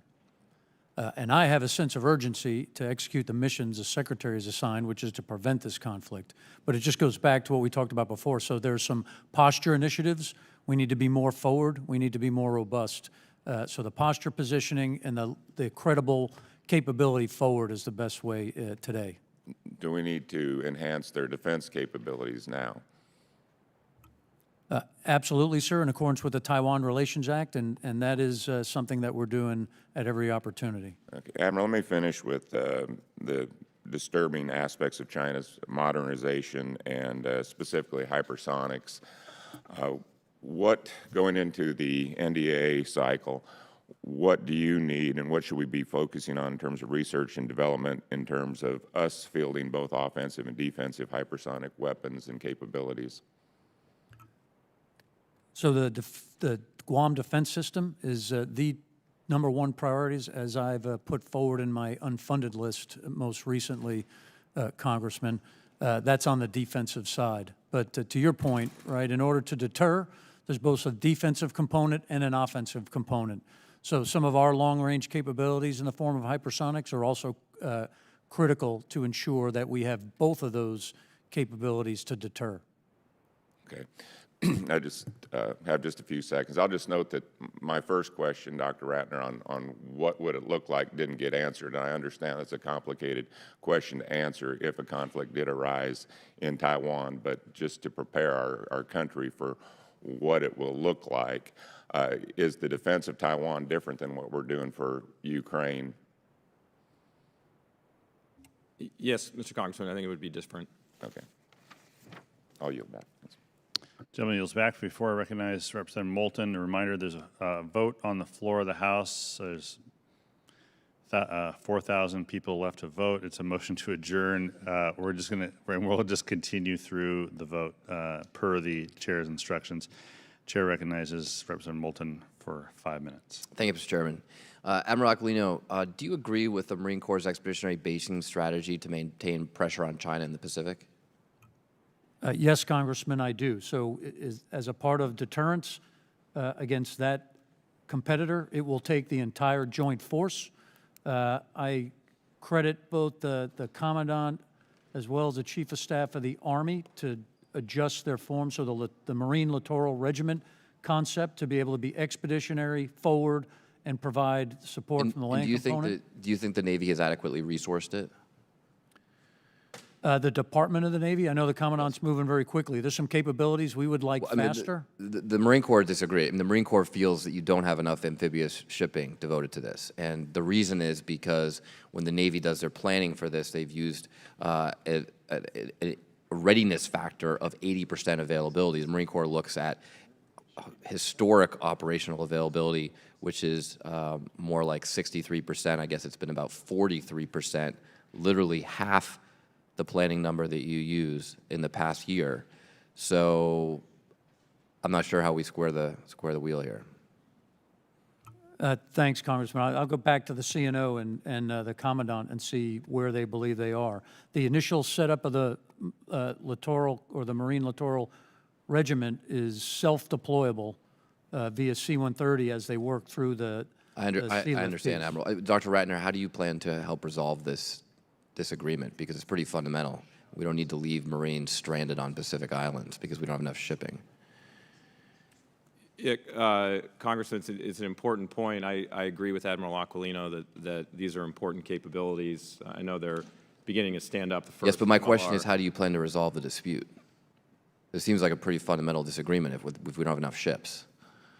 I think, Congressman, I'd be happy to get back to you in the context of the FY23 budget and how those capabilities. Admiral Aquilino, just going back to you, 20 years ago, China had the largest land army in the world. It was a Cold War relic, and in fact, we barely paid it any mind because we weren't concerned about its effectiveness, and we probably took some solace in the fact that China was spending so much money to maintain it. In the last decade and a half, they've radically transformed their military, and rather than making massive investments in a land army, they actually cut it. They're making massive investments in artificial intelligence, quantum computing, drones. If your kids have drones, they were probably invented and manufactured in China. They clearly lead us in a lot of these areas.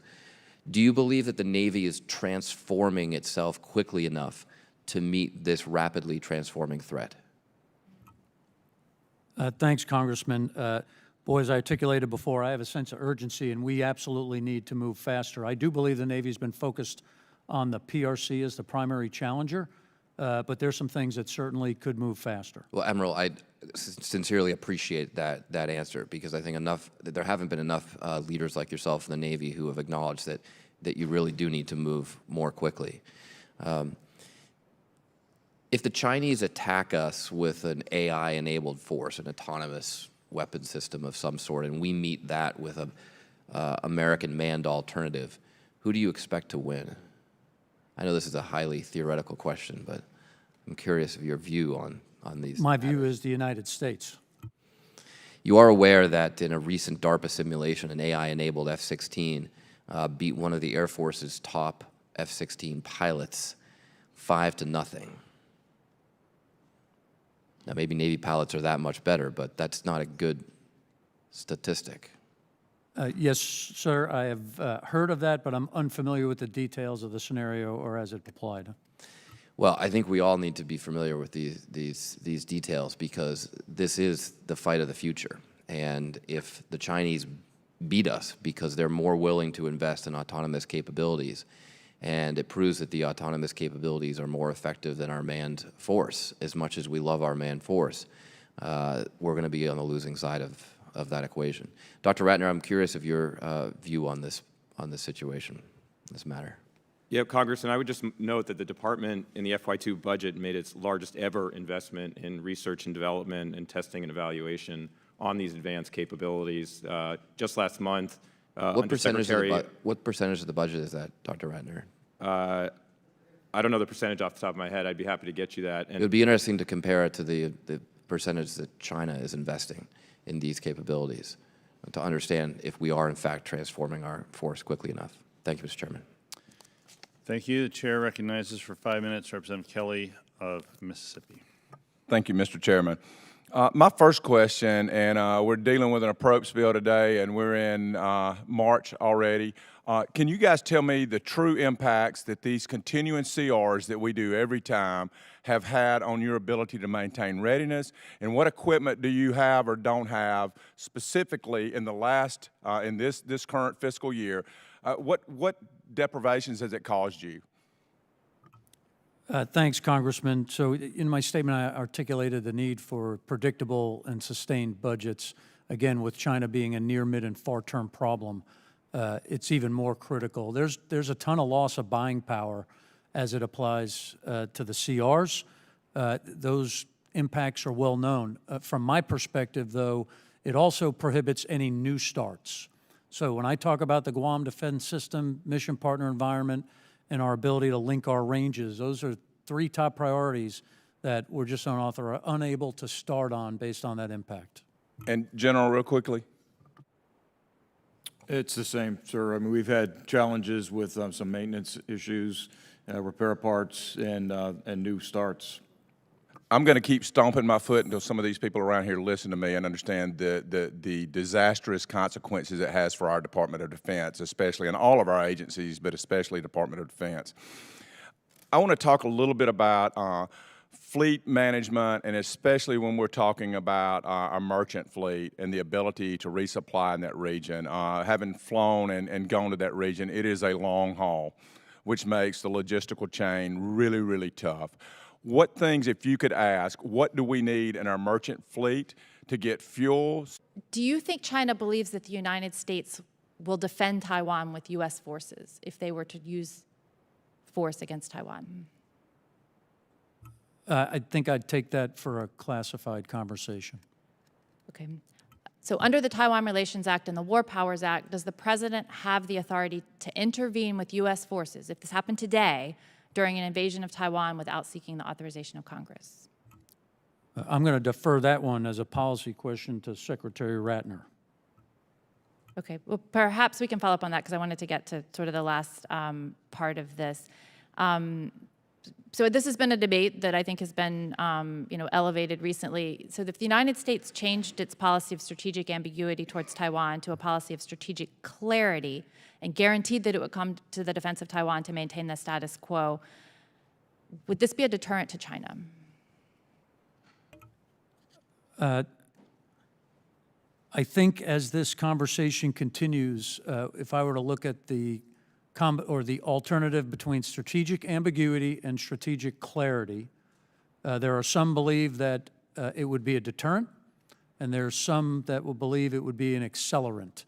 I think it's worthwhile of a deep, thoughtful conversation as we look at that option. I think there's pros and cons to both, but we ought to look very closely. Okay, and then I know you didn't fully answer the earlier question, and this was the part I wanted to get to, is that, if China thinks that the United States will come to the defense of Taiwan, and you described there's sort of two camps in the strategic clarity, strategic ambiguity, can you explain, why would it be viewed as a provocative act for us to just be clear, to provide clarity, to say that the United States will come to the defense of Taiwan to maintain the status quo? So can you explain the people who would see it as provocative, that camp and their thought process? I would say that based on the One China policy and the PRC's articulation of the importance, in the academic world, any movement towards the independence of Taiwan would be viewed very strongly by the PRC. Okay, well, I just want to reiterate in my last few seconds, I think this is a very important debate. I think it's a debate that we need to be having now because as I highlighted the shortness of distance. Mr. Gallagher is recognized for 5 minutes. Admiral Aquilino, if the president came to you and said, Long, my top national security concern is preventing a PLA invasion of Taiwan, and I think it's going to happen in the next 5 years, but I'm having trouble understanding how and whether the bureaucracy is executing my top priorities. So I need your help developing some metrics to help me understand if we're making progress, things that I could ask every morning when I get the PDB, whether we are doing X, Y, and Z. What would those top measurable metrics be? What would you recommend the president do in that scenario? I think, Congressman, thanks. Boy, that's really complex, and we try to do it all the time, right? The assessment of where you sit is really complex, and there's a ton of variables. First, I would articulate, are we postured in the right places with the right credible force to be able to respond quickly and then to dominate in all those domains? So I would kind of do that type of measurement. But things we can measure. I'm talking, it doesn't need to be complex. It could be missiles, it could be ships, could be Taiwan's own investments. What are the most important things the president needs to be tracking to gauge our progress on deterring a PLA invasion of Taiwan? I think it's again, I don't want to make it, well, first of all, it is really complex as I see it, right? I just can't say X missiles compared to Y missiles and we're good, right? It's the capability of those missiles. It's the survivability. It's the ability to get to where they need to go to launch. It's the ability to understand the target sets that you're going after. So that's why I go back to, it would be a comparison of how do I execute compared to the challenge in each domain would give me a decent sense, and we try to do that all the time. Well, you mentioned your first response was basing or access. Could you talk then a little bit about, I mean, as I look at your AOR, I see a lot of U.S. flag possessions, Midway, Wake, territories, American Samoa, Northern Marianas. How, if we were to invest in hardening these possessions and territories, how would that contribute to your ability to deter a PLA invasion of Taiwan? Yeah, it would absolutely allow us to both move further forward, right, west of the international date line. I have to be in place with the right capabilities to be effective. Second, it gets to the agile logistics piece that many of the members brought up, right, the ability to sustain forward such a long way from home. And it is one of our asymmetric advantages. We're seeing it play in the Ukraine, right? There's nobody else on the world that can do what we've done. If you look at what happened in the Middle East, it's a critical advantage, and we have to continue to mold it. That posture directly contributes to that. Well, you see, we started to simplify a complex reality because presumably we in DOD and the President could measure the extent to which we're hardening our existing possessions or getting access agreements where we don't currently have them. And in terms of that latter issue, what is at the top of your priority list in terms of where you need access that we don't currently have? It's not necessarily where we don't have, it's where we might want to expand. Again, I start with the 5 treaty allies, which are critically important. So Japan, we're in a very good place with Japan, and we have to maintain those places. The Philippines, critically strategic terrain, and we need to expand in the Philippines.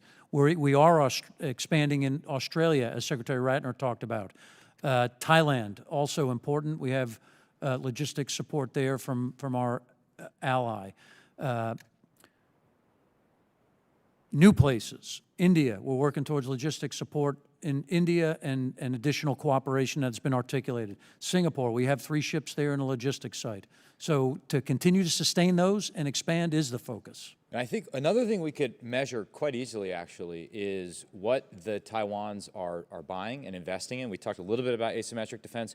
What do you want, 2 questions. What do you want them to buy? And would a security assistance program similar to what we have in Ukraine, beyond foreign military sales, help you accomplish your mission of defending Taiwan from a PLA invasion? Yes, sir. At first, I left out Korea before, only because I don't want to step on my buddy General LaCamera's toes, but a critical treaty ally. On the capability piece, I'm truly encouraged, right? So the people of Taiwan bought 100 Harpoon systems. The focus there, we need to get them there quickly. The other capabilities that Secretary Ratner talked about, we need to make sure we have programs and ability. Whatever mechanisms that can be delivered to produce those and deliver them more quickly under the current environment would be helpful. Gentleman's time has expired. Mr. Kahele is recognized for 5 minutes. Mahalo, Mr. Chairman, and Dr. Ratner, Admiral Aquilino, General LaCamera for appearing here today. I'd like to thank personally Admiral Aquilino for calling me 2 days ago to share the decision by Secretary Austin to defuel and permanently shut down the Red Hill bulk fuel storage facility in Hawaii. Admiral Aquilino, real simple, do I have your commitment to work with myself and the Hawaii Congressional Delegation to ensure that Red Hill is safely defueled within the timeline set forth by Secretary Austin? Yes, Congressman. Thank you for that commitment. I'd like to jump now, Admiral Aquilino, to your testimony, specifically developing regional partnerships. You just answered a question from my colleague about sustaining that posture forward. And I understand you were just in Palau earlier this year. As you know, compact negotiations with Palau and our other freely associated states and our allies there have stagnated. These nations are a critical part of U.S. national security policy, and our compacts with them address economic assistance, very important to these nations.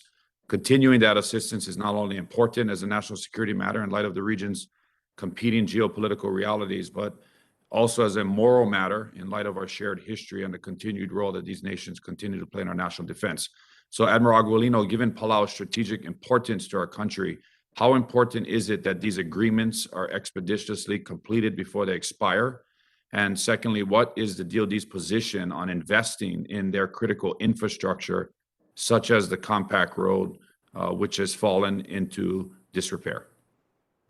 Thanks, Congressman. You know, as you and I have talked about before, the agreement of the compact of the free association team is really important. I do want to highlight that the lead for that event is the State Department, as supported by Department of the Interior. It's got a DOD representative on it, but it is critical. These are areas that we have deep people-to-people ties, and we are responsible for the defense of those nations. So we need to work through these. They become, renegotiation needs to be done in '23. DOD is supporting that event, but it would be critical to get those agreements worked through as soon as possible. Any thoughts on the investment in critical infrastructure? Is it advisable to improve runways in Palau, in Peleliu, in Anguar, as well as their very, very important deep water seaport for the U.S. Military? Absolutely. And as a part of the posture improvements and distribution we've talked about, there are many of those that are on our list. Matter of fact, Marine Corps, along with the Navy Seabees, actually extended one of the runways in Palau based on our own capabilities to start some of that work. So some of it is in MILCON, others we can do with other funds appropriated, and we continue to work to improve those places. Thank you for that answer. Dr. Ratner, the White House's 2022 Indo-Pacific Strategy document highlights the importance of building connections within and beyond the region through people-to-people exchanges. What are some of the soft power support systems and institutions that can help support this Indo-PACOM national security requirement? Thank you, Congressman. I would defer to the State Department and other agencies on specific programs, but we are certainly looking to build economic linkages, people-to-people linkages, youth exchanges, and other areas. You know, in Hawaii, Dr. Ratner, the East-West Center is uniquely postured to expand exactly what you talked about, the people-to-people exchanges that are necessary to build capacity and expertise in the region and its challenges. Do you believe that the DoD can dedicate more resources to these types of professional exchanges, and that within the Pacific Island region that this would be warranted? Congressman, I'd be happy to get back to you specifically on the resourcing question, but as a matter of policy and strategy, it's certainly in our interest to strengthen and maintain those types of relationships. All right, thank you. And mahalo, Chair. I yield back the balance of my time. Thank you. Mr. Wilson is recognized for 5 minutes. Thank you, Mr. Chairman. And everyone, thank you for your service and dedication. Dr. Ratner, I'm very concerned. As a friend of India, India is the world's largest democracy. America is the oldest democracy. My father served there in the Flying Tigers during World War II, so I developed a great fondness for the people of India, the success of Indian Americans, and so it's become shocking that such a great country has abstained on the issues of the mass murder in Ukraine. And I'm concerned a lot of this is because of foreign military sales and the different technicalities and whatever. What's being done to address issues to make sure, as already been previously brought up by Democrats and Republicans, of their fondness for India, that we're not their main support of military, which is in the interest of the people of India and the people of the Indo-Pacific? Congressman Wilson, we've had a chance to talk about this a little bit this morning. My response would be that I share your view of the importance of the U.S.-India relationship 100%. And we understand and recognize that they have a long, complicated history and security partnership with the Russians, but that they've been systematically diversifying away from that. And we've been engaging with them on that question, looking for them to purchase more U.S. systems, more European systems, and develop their own indigenous capabilities as well. And I think the trend lines are moving in the right direction. And it just seems so unnatural. The relationship with Prime Minister Narendra Modi should be with the United States, not in any way associated by way of abstention with a megalomaniac Putin in Putin's war. And I'm just like, again, I saw our colleagues, Democrats and Republicans, appalled that there would be abstention by the great country of India. Additionally, I appreciate the questions from Congressman Gallagher concerning the defense of Taiwan. My father served Flying Tigers in Kunming, Shantou, Xi'an, and had a great affection for the people of China. And out of that, I have such an appreciation. And my concern is for Chinese lives, Taiwanese lives. We've got to build up the defenses. I like the concept of a porcupine, that it would just be not in the interest of the CCP to attack Taiwan. And he was talking about the different levels of equipment, and you did too, and I appreciate that which is being purchased. Should we also look into a Lend-Lease, just as we, America, provided Lend-Lease to stop the Nazi siege of Leningrad, which was successful for the people of Russia that some of them have forgotten, but a Lend-Lease as being proposed for Ukraine to defend Kyiv from Russian or Putin aggression. Should we look for Lend-Lease to expedite to providing military equipment to Taiwan? Congressman, we are currently in the process of evaluating all tools and authorities possible to expedite the provision of the necessary asymmetric capabilities to the Taiwans, precisely to reinforce the kind of deterrence that you're talking about.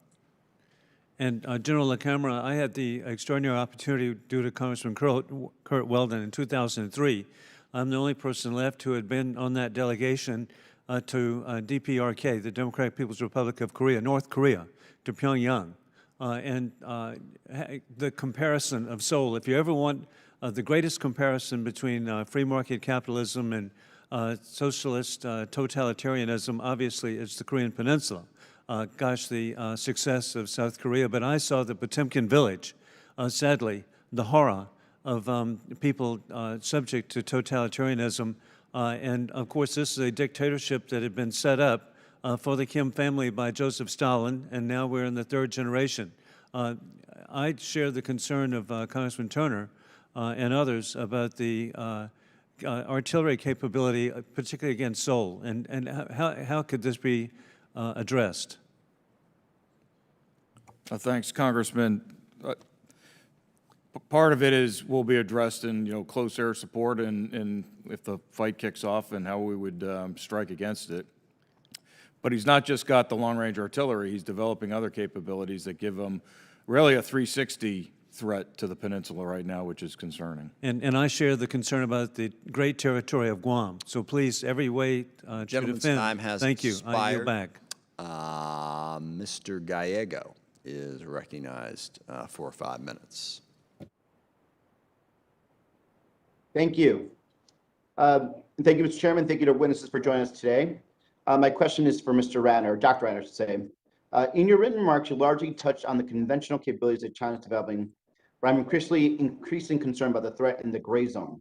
If we draw any lessons from the ongoing war in Ukraine, it's that we need to ensure our allies and partners are too prickly for an adversary or competitor to swallow. And we've kind of discussed this about irregular warfare, and I think it's very crucial training. Do you believe the department has the authorities, though, it needs for special operation forces to collaborate with allies and partners in irregular warfare? And where can we further deepen or expand irregular warfare programs with allied partners and forces in the Indo-Pacific? Congressman, maybe I'll defer to Admiral Aquilino to talk a little bit about some of the work we're doing with partners currently in the region. Yeah, thanks, Congressman. As you know, we do many JSETs. The Special Operations Command is extremely valuable. The SOCPAC commander is in many, many countries working to improve training capability and to support their special operations forces. At this point, I don't believe I need additional authorities. Okay, so you don't believe you need additional authorities, including, well, just to be more specific, do we have the authority or the capability for us to do joint training with Vietnam, for example? We do, to do our JSETs exercises and training, absolutely. Okay. Admiral, you described the seized initiative as the first step in building enduring advantages. I would argue that maintaining a robust defense intelligence posture in the Indo-Pacific region must be one of those priorities. I look forward to leading a CODEL to the region next month to conduct oversight of defense intelligence equities. To the extent that you can share your perspective in this unclassified forum, what do you see as the biggest intelligence gaps in the region?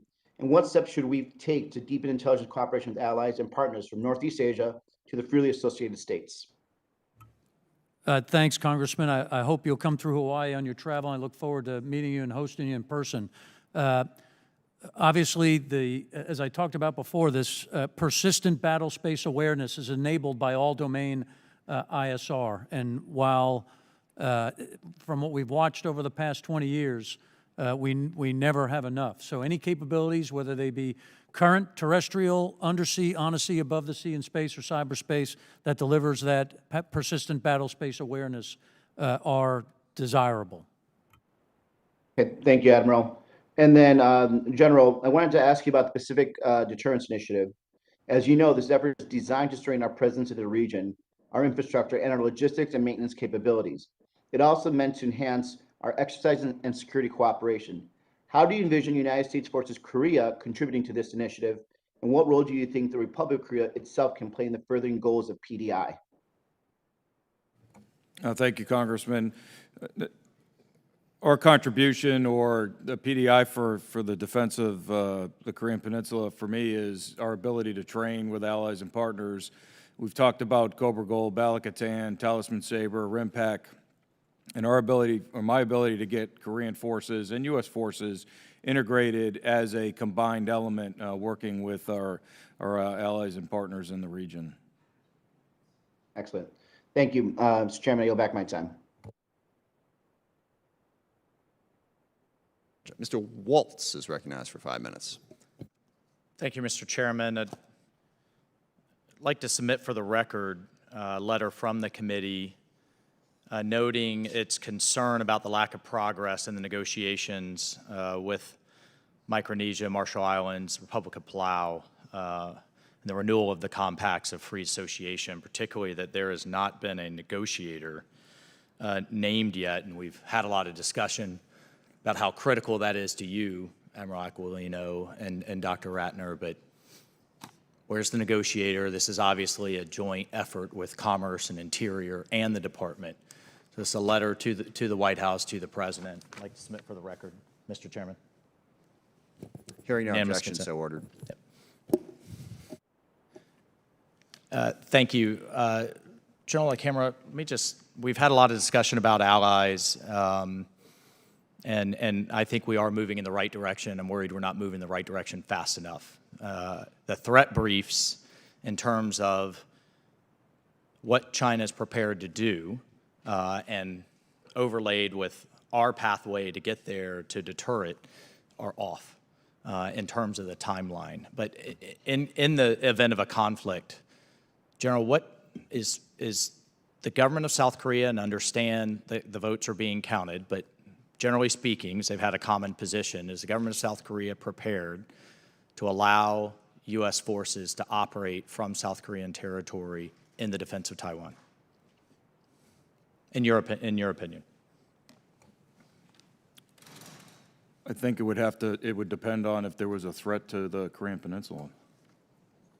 So minus a threat to the Korean Peninsula, a threat to Taiwan, which would probably necessitate, from the Chinese perspective, attacks on Japan. Are we going to be able to use those forces, 30,000 that are there, plus the associated air assets from South Korean territory?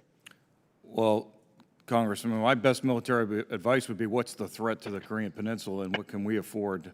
You know, we still require combat power to secure the peninsula. So I think it would be a discussion with the South Korean government, with Admiral Aquilino, with the Secretary of Defense, on what our obligations are on the peninsula and what's needed for the Taiwan fight.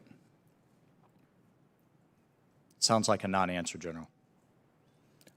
To me, it's a hypothetical. I don't know the incoming government. Are we incorporating into our planning use of those forces, potentially, obviously with the acquiescence of the South Korean government? Are we? Mm-hmm. I have not been told. And Admiral Aquilino count on your forces in the case of that fight when we're talking about forces forward? Admiral Aquilino can count on me to execute my mission of protecting the Korean Peninsula. Okay. Congressman, I'd recommend taking this into a classified setting. I think we could give you a more fulsome answer to that question. Okay, that would be great.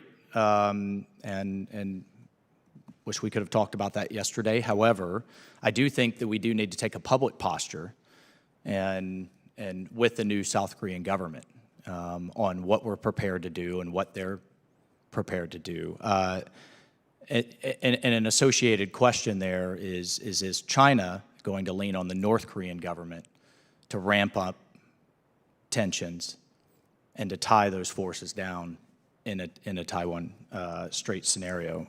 Dr. Ratner, we talked about harpoons, and currently the harpoons are due to be delivered 2025, I believe. Is that sufficient? I mean, by the time they're delivered and then we have the training and the operational capability, we're looking at 26, 27 to have a full capability. Is that sufficient? And what's the department going to do to accelerate that timeline? Congressman, I wish they were arriving there yesterday. So I think as soon as we can get them there is better. And I can assure you we are turning over every rock to see how we can accelerate the provision of these capabilities. Okay. And we have dedicated personnel working across the department, across the Security Cooperation Department, and in discussions with partners about how we might be able to do that. How can this committee help you do that? I'll get back to you on that, Congressman. Okay. Taiwanese need harpoons. Yep. As you said yesterday, I agree. The Ukrainians needed harpoons. That would have made a big difference in the defense of Odessa and Mariupol right now. We didn't, I don't think, do what we could to get those to them, and we're seeing the ramifications of that. I would hate to be having this conversation in 25 or 26. Gentleman's time has expired. Thank you. Ms. Slotkin is recognized for 5 minutes. Great, thank you, gentlemen. Sorry that we've been coming in and out with votes. You know, I was in Taiwan over Thanksgiving. You guys have sponsored some really useful classified briefings and tabletop exercises that I've participated in. And it just keeps coming to me clearer and clearer that while we have military options and it is our job to prepare to counter China when and if we ever, God forbid, have a conflict, that we are just not using the other levers of American power, namely economic power, our cultural power, just a whole bunch of other things. And I don't want the Pentagon to feel like they are the lead foot in the debate and the engagement with China. So tell me, when are we going to have a strategy that you all can fit under? Dr. Ratner, help us understand how we're going to leverage the other things, because we're, as you've seen, we're watching things play out with Russia right now in Ukraine. No one wants to see Taiwan be the next Ukraine, but it's not just about you all and the stick. So what's the plan and the strategy? Yep, Congresswoman, I fully agree with you that this needs to be a whole government approach. And I think as Beijing is looking at the crisis in Ukraine, the conflict in Ukraine, it's important that they're seeing the kinds of economic measures that the United States is taking and the degree to which our diplomatic and economic and military actions are being done in concert with such a large group of countries from around the world. So I fully agree that there are the full but we're going to see it. We're going to see the strategy, and it's going to lay it out, and it's going to be, I mean, we had a whole strategy around the Soviet Union, right? Containment was our whole of government strategy, and the Defense Department was part of it, but it wasn't the only part. I'm looking for that equivalent strategy on China. The country is looking for that equivalent strategy on China. I represent auto workers that have been laid off for the better part of the last year because of a 14-cent microchip that they can't get. So when are we going to see the global strategy that we're going to understand, simple, about what our plan is vis-a-vis China? So my hope, Congressman Slotkin, is that the national security strategy will be out before too long. That's obviously not something that the Defense Department can control. And the national defense strategy as well will provide both a public and a classified version of how we're getting after this particular challenge. Okay. There are other efforts underway along the lines of what you're describing that are currently classified and we can speak about in a different setting. Okay, yeah, I would just say that the public strategy, the public needs to understand this issue, right? They're watching what's going on in Russia, Ukraine, and wondering when's the next shoe going to drop with China, and are we prepared? To that end, you know, we know that cyber attacks, attacks on our infrastructure, that those kinds of sort of short of traditional conventional war steps are things that we just have to assume the Chinese are thinking about if we get into conflict. And the average American has been on the receiving end of some kind of ransomware attack, cyber attack, and they don't understand what the government is doing to protect them. I know that's largely Homeland Security, but can you talk about cyber threats from China and what we are doing in an unclassified setting, I know, to show the American people that we're protecting them when they're on the front lines? Thanks, Congresswoman.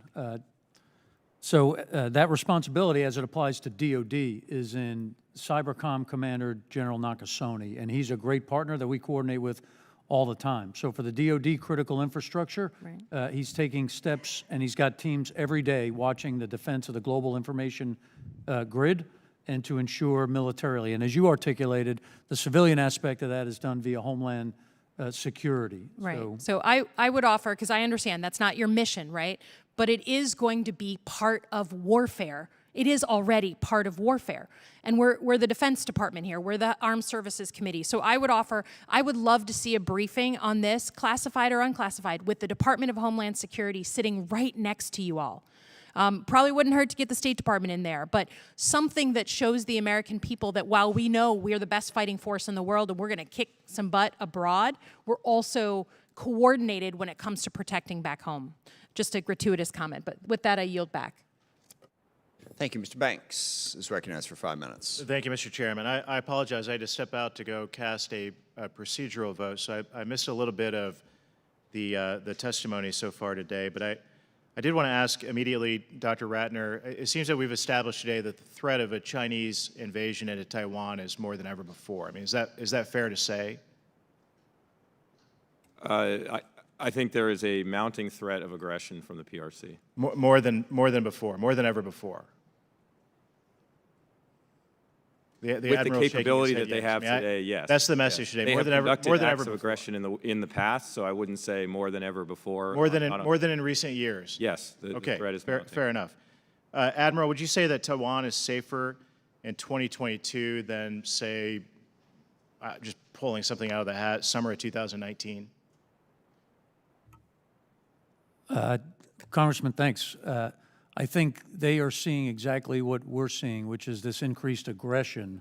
I don't know how to measure whether they're safer or not. I think there's a growing concern based on what they've watched the PRC execute over the last number of years. But we're here today because this increased aggression it's increasing, it's growing, it's more of a threat than it was before. In August 2019, Jake Sullivan debated Michael Pillsbury from the Hudson Institute, and he said, quote, "When it comes to the issue of Taiwan, 30 months into the Trump administration, it is more likely for the U.S. to be dragged into a war with China than 30 months ago. The Trump policy toward China is fundamentally not productive," end quote. Today, coincidentally, we are 14 months into the Biden administration, of which Mr. Sullivan is acting as President Biden's national security advisor. Admiral, are we less likely today to be dragged into a war with China over Taiwan as compared to 2019? Sir, once again, I see increasing desire to build up and continue to grow their military capabilities. President Xi Jinping, in a public statement, said he wanted his forces modernized by 2027. He didn't articulate what he would do with them or when he would do it. But from where I sit, my responsibility is to ensure we're ready should that occur. So, Dr. Ratner, what's changed?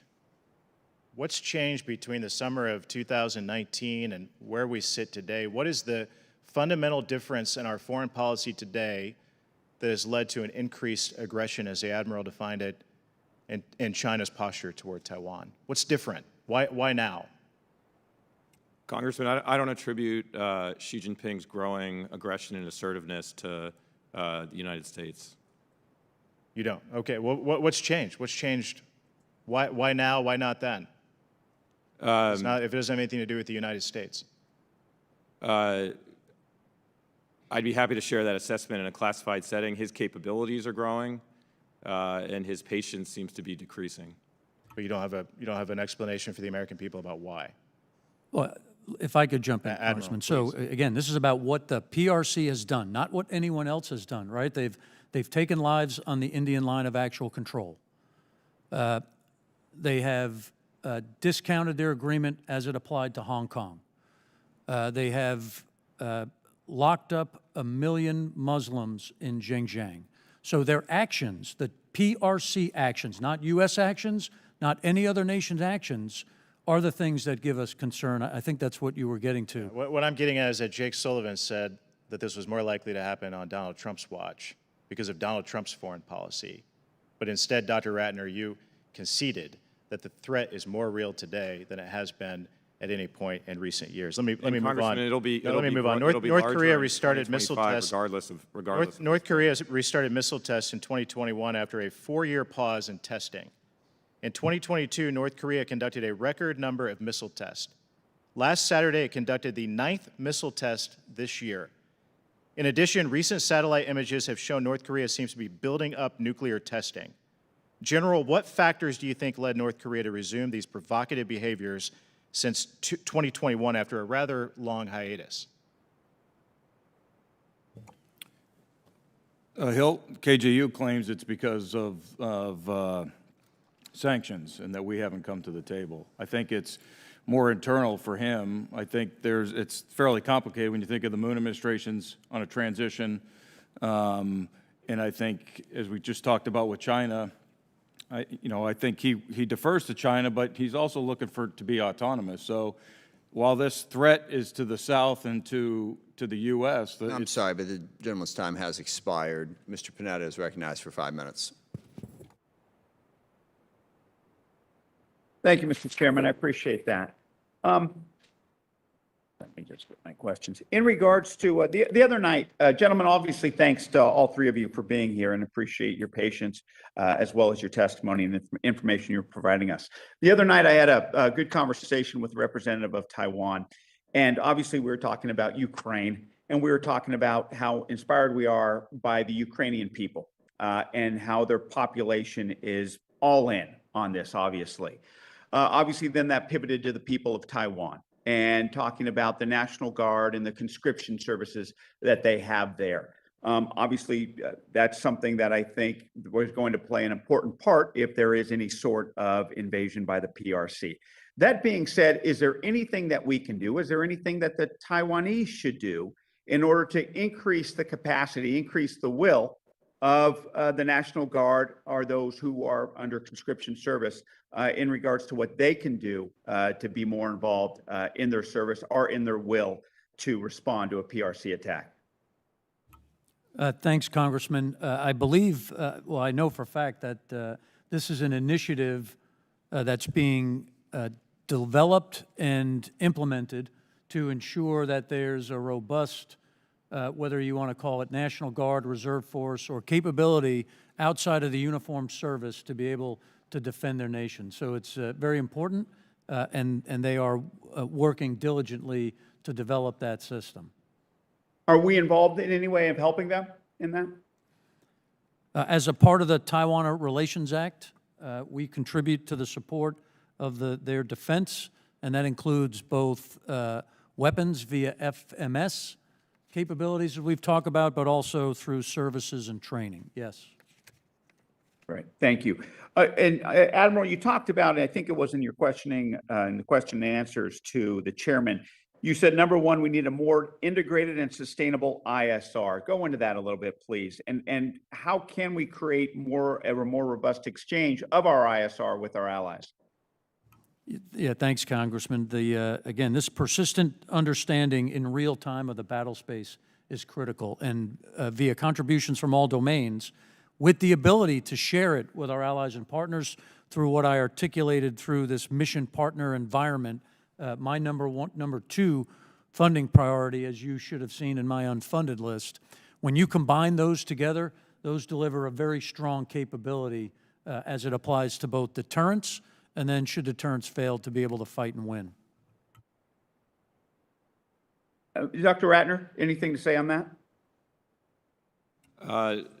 Nothing to add. I support exactly what Admiral Aquilino articulated. Gentlemen, after moving on to the violent extremist threat in the Philippines and in Indonesia. After our withdrawal from Afghanistan, did we see any uptick in either rhetoric or in capabilities by any VE groups in that area? And then subsequent to that, can you give an assessment of the VE groups at this point? Thanks, Congressman. As you articulated, specifically in the southern Philippines, where we have helped our partner nation there to ensure they don't have a terrorist problem, those efforts continue, but I have not seen an uptick since the recent decision to depart Afghanistan. That said, we are concerned about foreign fighter flow. The SOCPAC commander has been tasked to ensure that we maintain vigilant, but I haven't seen a change as of now. Thank you. And in Indonesia, anything, Admiral? Again, it's the area, we are always concerned about any increase in violent extremist organizations, and we continue to work with the Indonesians and support them as they also watch this issue. Great, thank you. Gentlemen, thank you. Mr. Chairman, I yield back. The chair now recognizes Mr. Johnson for his 5 minutes. Thank you, Madam Chair, and thank you all for being here. In 2019, the U.S. Transportation Command conducted a no-notice readiness exercise to test the organic surge fleet capacity to quickly mobilize for war. Out of 61 ships, just 27 were ready for sea after 120 hours. These vessels are over 40 years old, and readiness rates are likely declining further as they age, obviously. Previously, the department has indicated that it plans to rely on contract shipping to supplement logistics needs. So the question is, do you think that international shipping companies now will risk access to the Chinese market to support the U.S. in a conflict? I suppose that's for Dr. Ratner. Congressman, this is Admiral Aquilino. If I could throw in here first.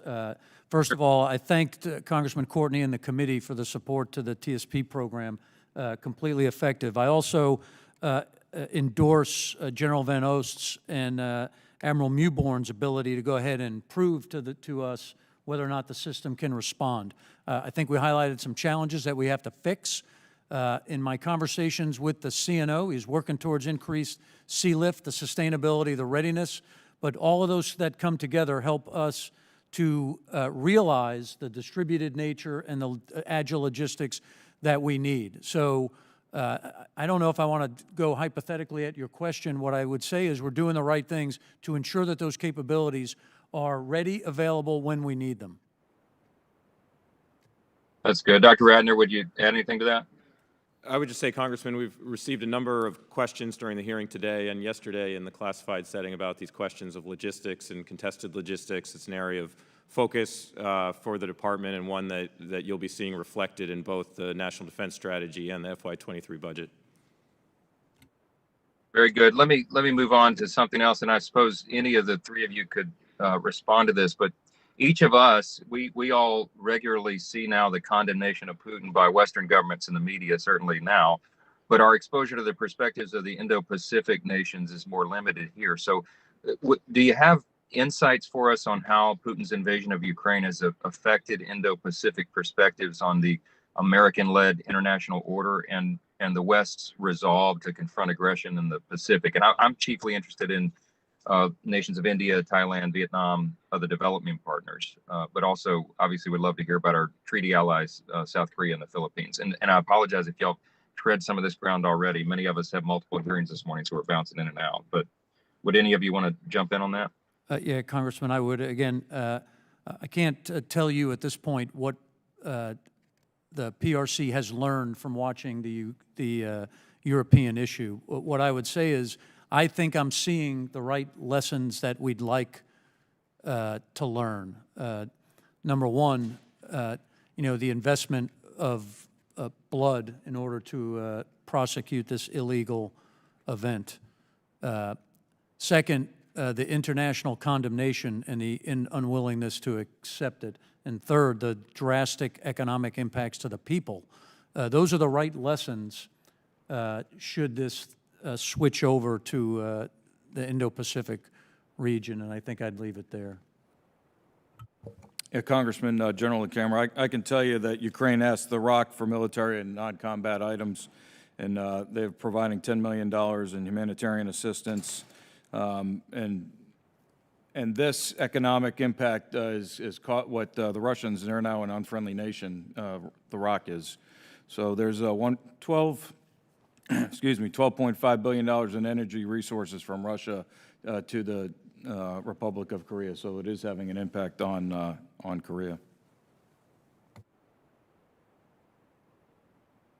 Let me ask one more question, and I'll direct this to Dr. Ratner. I'm not sure how much time I have left, but I'm just curious, and I guess we all are interested in knowing what investments we need to make in our allies and partners to protect against vulnerabilities that China may exploit in an effort to prevent them from offering us support in a conflict. And what specific investments in our defense industrial base, for example, can we make that would simultaneously reduce the dependence of our allies and partners on Chinese technology and manufacturing and finance, and also enhance our readiness? Congressman, time is running out here before the chairman cuts me off. I'll just say we are engaged in multiple discussions with allies and partners specifically on the types of asymmetric capabilities that we think they need to best deter and deny PRC coercion and aggression. Very good. I'll yield back. Gentleman's time has expired. Ms. Houlihan is recognized for 5 minutes. Thank you, Mr. Chair, and thank you, gentlemen. I really appreciate the chance to ask a couple of questions. One of my questions has to do with Sino-Russian relationships, and just in my brief reading, understanding that there have been multiple statements made between the two states, multiple exercises and cooperation of various forms, but that the large and sort of the short of it is that we don't see a real formal alliance, so to speak, at this point in time. What would it look like if we were seeing a more formal alliance gel? What sort of signals or indications would we be seeing that could or should alarm us? Admiral, I was hoping you might be able to comment on that. Thanks, Congresswoman. It's previously been described as a marriage of convenience. There's issues on both sides as whether or not they trust each other, but we need to look very closely at what's happening right now and see if that's changed at all. That would be very concerning if those two authoritarian nations delivered or developed or went into something that looked like a treaty alliance. So we're watching it very closely. Again, we're on day 14 of this thing in Europe, and we're watching it to try to understand what does that translate into. And Dr. Ratner, you were shaking your head. What does that mean, would translate into? What are we looking for? Are there formal treaties or something else? I think probably not a formal treaty in the short term, but as Admiral Aquilino said, we are watching very closely. At a minimum, I think we have seen Beijing's tacit support for Russian aggression in Ukraine.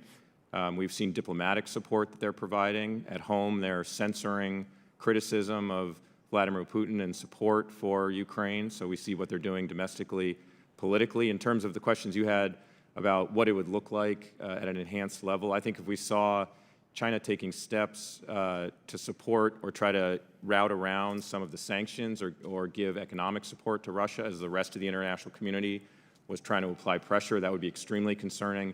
And if they provided any military support and capabilities or otherwise, that would be extremely concerning. Mm-hmm. In general, anything to add there?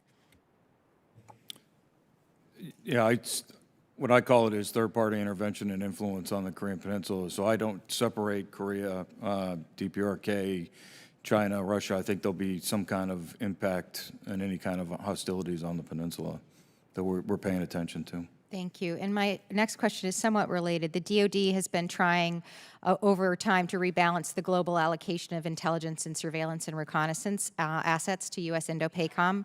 How is that going, and what are the gaps that still exist? If you, Admiral, might be able to elaborate on that. Thanks, Congressman. So the theme that we've watched over the last 20 years is there's never enough ISR. The globe is a big place, and we have multiple areas that we keep tracks on. What I would say is as we shift towards a focus to the Indo-Pacific, some of those resources have come to the Indo-Pacific, but we're still not meeting the total requirement. We're not meeting the total requirement anywhere. What I will tell you is the Secretary has not pulled any assets from the Indo-Pacific based on what is needed in the Ukraine. So again, the department's focus in the right theater, but boy, it's a complex world. In general, in your area, is there any gaps still in ISR that you would like to talk about? Most of it is in placement and access, given the comprehensive military agreement between the North and the South, and just our ability to collect over DPRK. We cannot fly our ISR directly over. So we rely on the other ends to develop the intelligence picture. And with my last minute, my question regards the Philippines and the strategic importance of the Philippines amidst a lot of political uncertainty that you all mentioned yesterday. How are you viewing that, and what can we be doing to, I guess, firm up our relationship with the Philippines in the face of uncertainty? Thanks, Congresswoman. Again, the Secretary went to the Philippines not long ago, and as you know, we were having issues with the visiting force agreement, and he got that problem corrected. So the trend is in the right direction. We're doing more with them. We can continue to develop that posture there through our EDCA sites. We're building out Basa Air Base to practice train with them, Fort Magsaysay. So it's on the right trend. We need to continue and expand those initiatives. Thank you, and I yield back. Thank you. Mr. Bergman is recognized for 5 minutes. Thank you, Mr. Chairman, and thanks to everybody. This late in the hearing, pretty much most of the questions have been asked. So rather than duplicate that just for the sake of saying it's not been said until I've said it, I'd like to kind of dig down a little deeper on the ISR piece that Representative Houlihan just indicated. Do you as in the Department of Defense, are you truly taking advantage of all of the capabilities that are out there? Let's say we use the term COTS, commercial off the shelf. Are there any opportunities for increased robustness in ISR using things like, again, already existing systems? I give you one example, like, a Sea Guardian, MQ-9B. That's just one example, because we've got a lot of challenges and you cannot have too much visibility. Any comments? Yes, Congressman. We're certainly experimenting with anything that could provide additional capability. I'll give you an example of a sail drone with an ISR suite. So through our experimentation program, we are working to deliver those capabilities that haven't been applied militarily and figuring out how they deliver a warfighting outcome. Those that are promising, we'll work to accelerate and get in. But on the ISR side, it's all domains, whether it be undersea, on the sea, above the sea, space, and cyberspace. But we are trying to do that and take those opportunities to deliver an advantage. Okay, well, I think if you will, for the safety and security of not only the American people, but all of our allies around the world, we cannot waste time and money through our research labs trying to get just a little bit extra edge when something that already exists will be good enough. So with that, Mr. Chairman, I'm going to yield back the remainder of my time. Thank you. Thank you. Mr. Langevin is recognized for 5 minutes.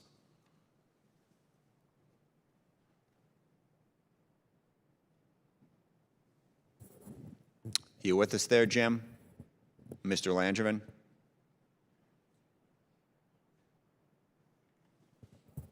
We don't have any other Democrats. Yes, I am, Mr. Chairman. Sorry about that. Okay, Mr. Langevin is recognized for 5 minutes. Okay.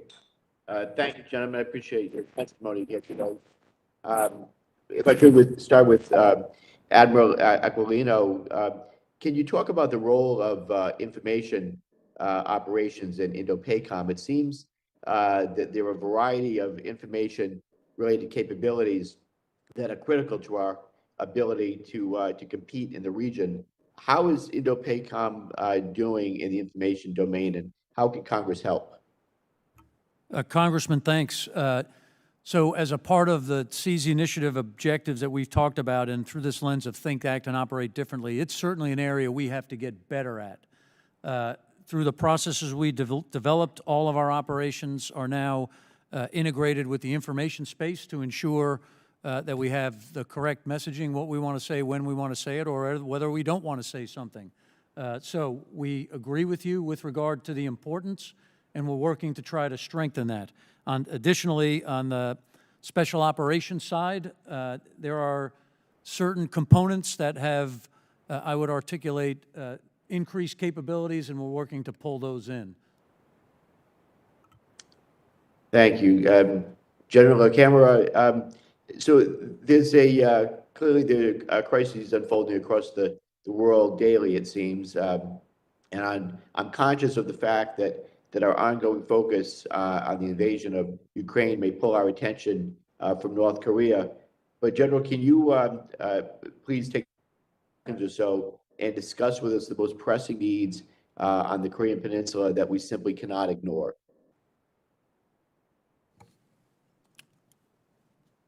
Yeah, thanks, Congressman. For me, the top priority is maintaining the alliance with the Republic of Korea. And then combat readiness is number two. We've got an exercise program. We've focused mainly on command post exercises, but we need to make sure that we're training at the tactical level all the way up through the operational level. Based on the changes in the terrain, based on the changes of the enemy, and based on the changes of friendly capabilities, we're in the process of rewriting our op plan for the defense of the peninsula. Thank you. And let me turn to Dr. Ratner.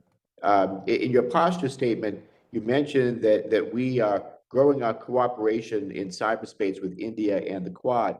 Can you expand on this work more specifically, and how has this cooperation been successful, and have there been any roadblocks to getting it done? Congressman, the vast majority of that work is classified, but I'll just say we are working with the Indians both to ensure that we're able to communicate better in classified settings and information related to space, cyber, and intelligence. And we are also working with them to help them better defend their own networks. Okay, and Admiral Aquilino, can you highlight some of the initiatives to advance cyber with our partners and allies in the Indo-Pacific region? Yes, Congressman. As a part of the AUKUS agreement, again, if we look at that, everybody wants to talk about submarines, but it's really about advancing or improving our advanced capabilities.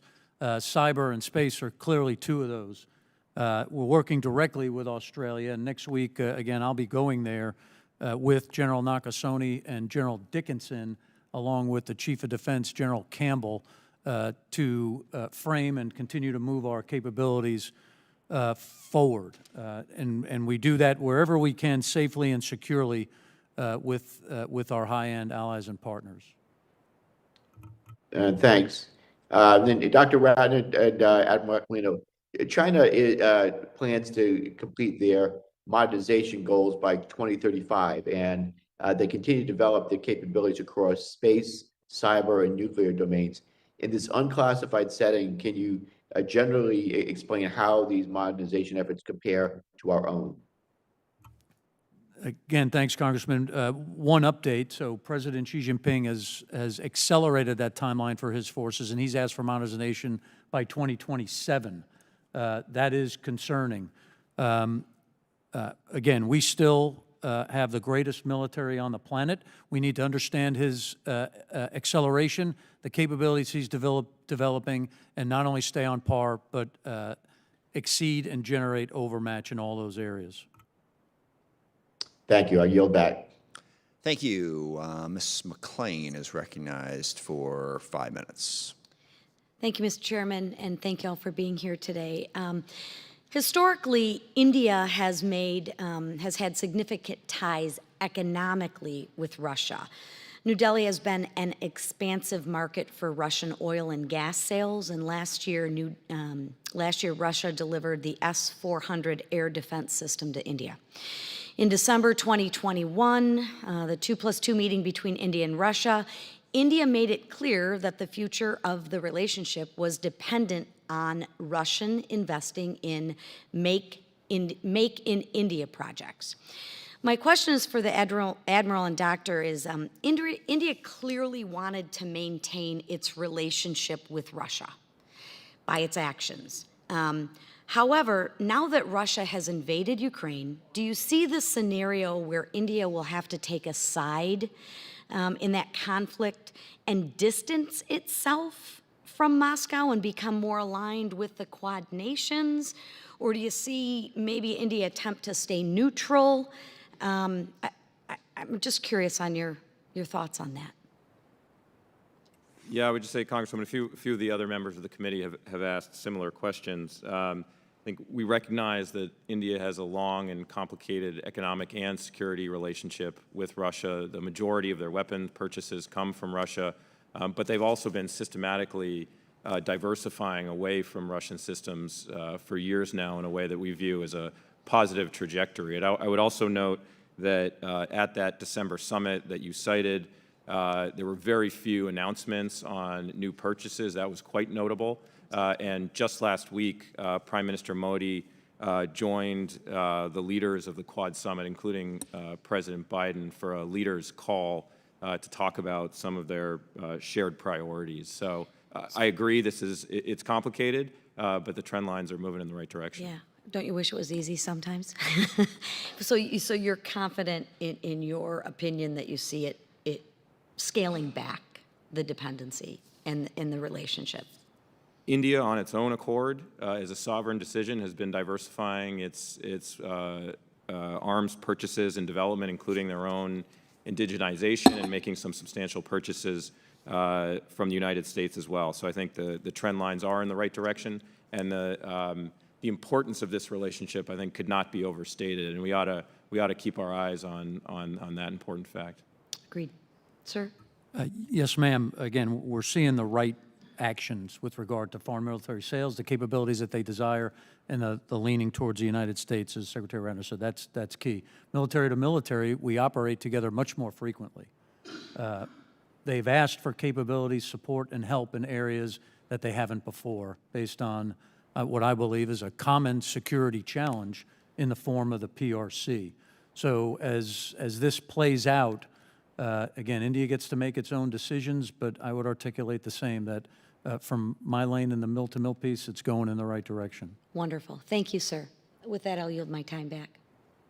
Thank you. Ms. Spice is recognized for 5 minutes. Thank you, Mr. Chairman, and thank you to the witnesses. The good news is I believe I may be the last rep to question. So first of all, I want to say that I appreciated Mr. Langevin's comments and focus on cyber. As a member of the city subcommittee, I think that is something that we are looking at. I want to make sure that you all are engaging with Cybercom on a regular basis to, foster a relationship there because it will become more and more, I think, important as we move forward. My question is somewhat specific to my congressional district, which is the Oklahoma City metro area and specifically close to Tinker Air Force Base. And this is really directed at the Admiral. A significant share of investment in weapons systems acquisition and modernization is now focused on deterring China, which makes your input in operational threats and capability especially important. I do understand that JROC is in the process of reviewing the requirements for a number of programs, including the next arterial refueler, KCY. Can you tell me a little bit about Indo-PACOM's engagement and possible input into the process? Thanks, Congresswoman. So, as it applies to the continued assessment of being able to execute our mission, air-to-air refueling is identified in every event as critical. Not only in Indo-PACOM, across all the combatant commanders, to include the strategic commander, especially with all the things that are in Tinker that are under his realm. So we identify the requirements. We have to continue to ensure we have the capacity to execute all of our war plans. So I do have input, and it's a critical focus area. Excellent. Mr. Chairman, I yield back.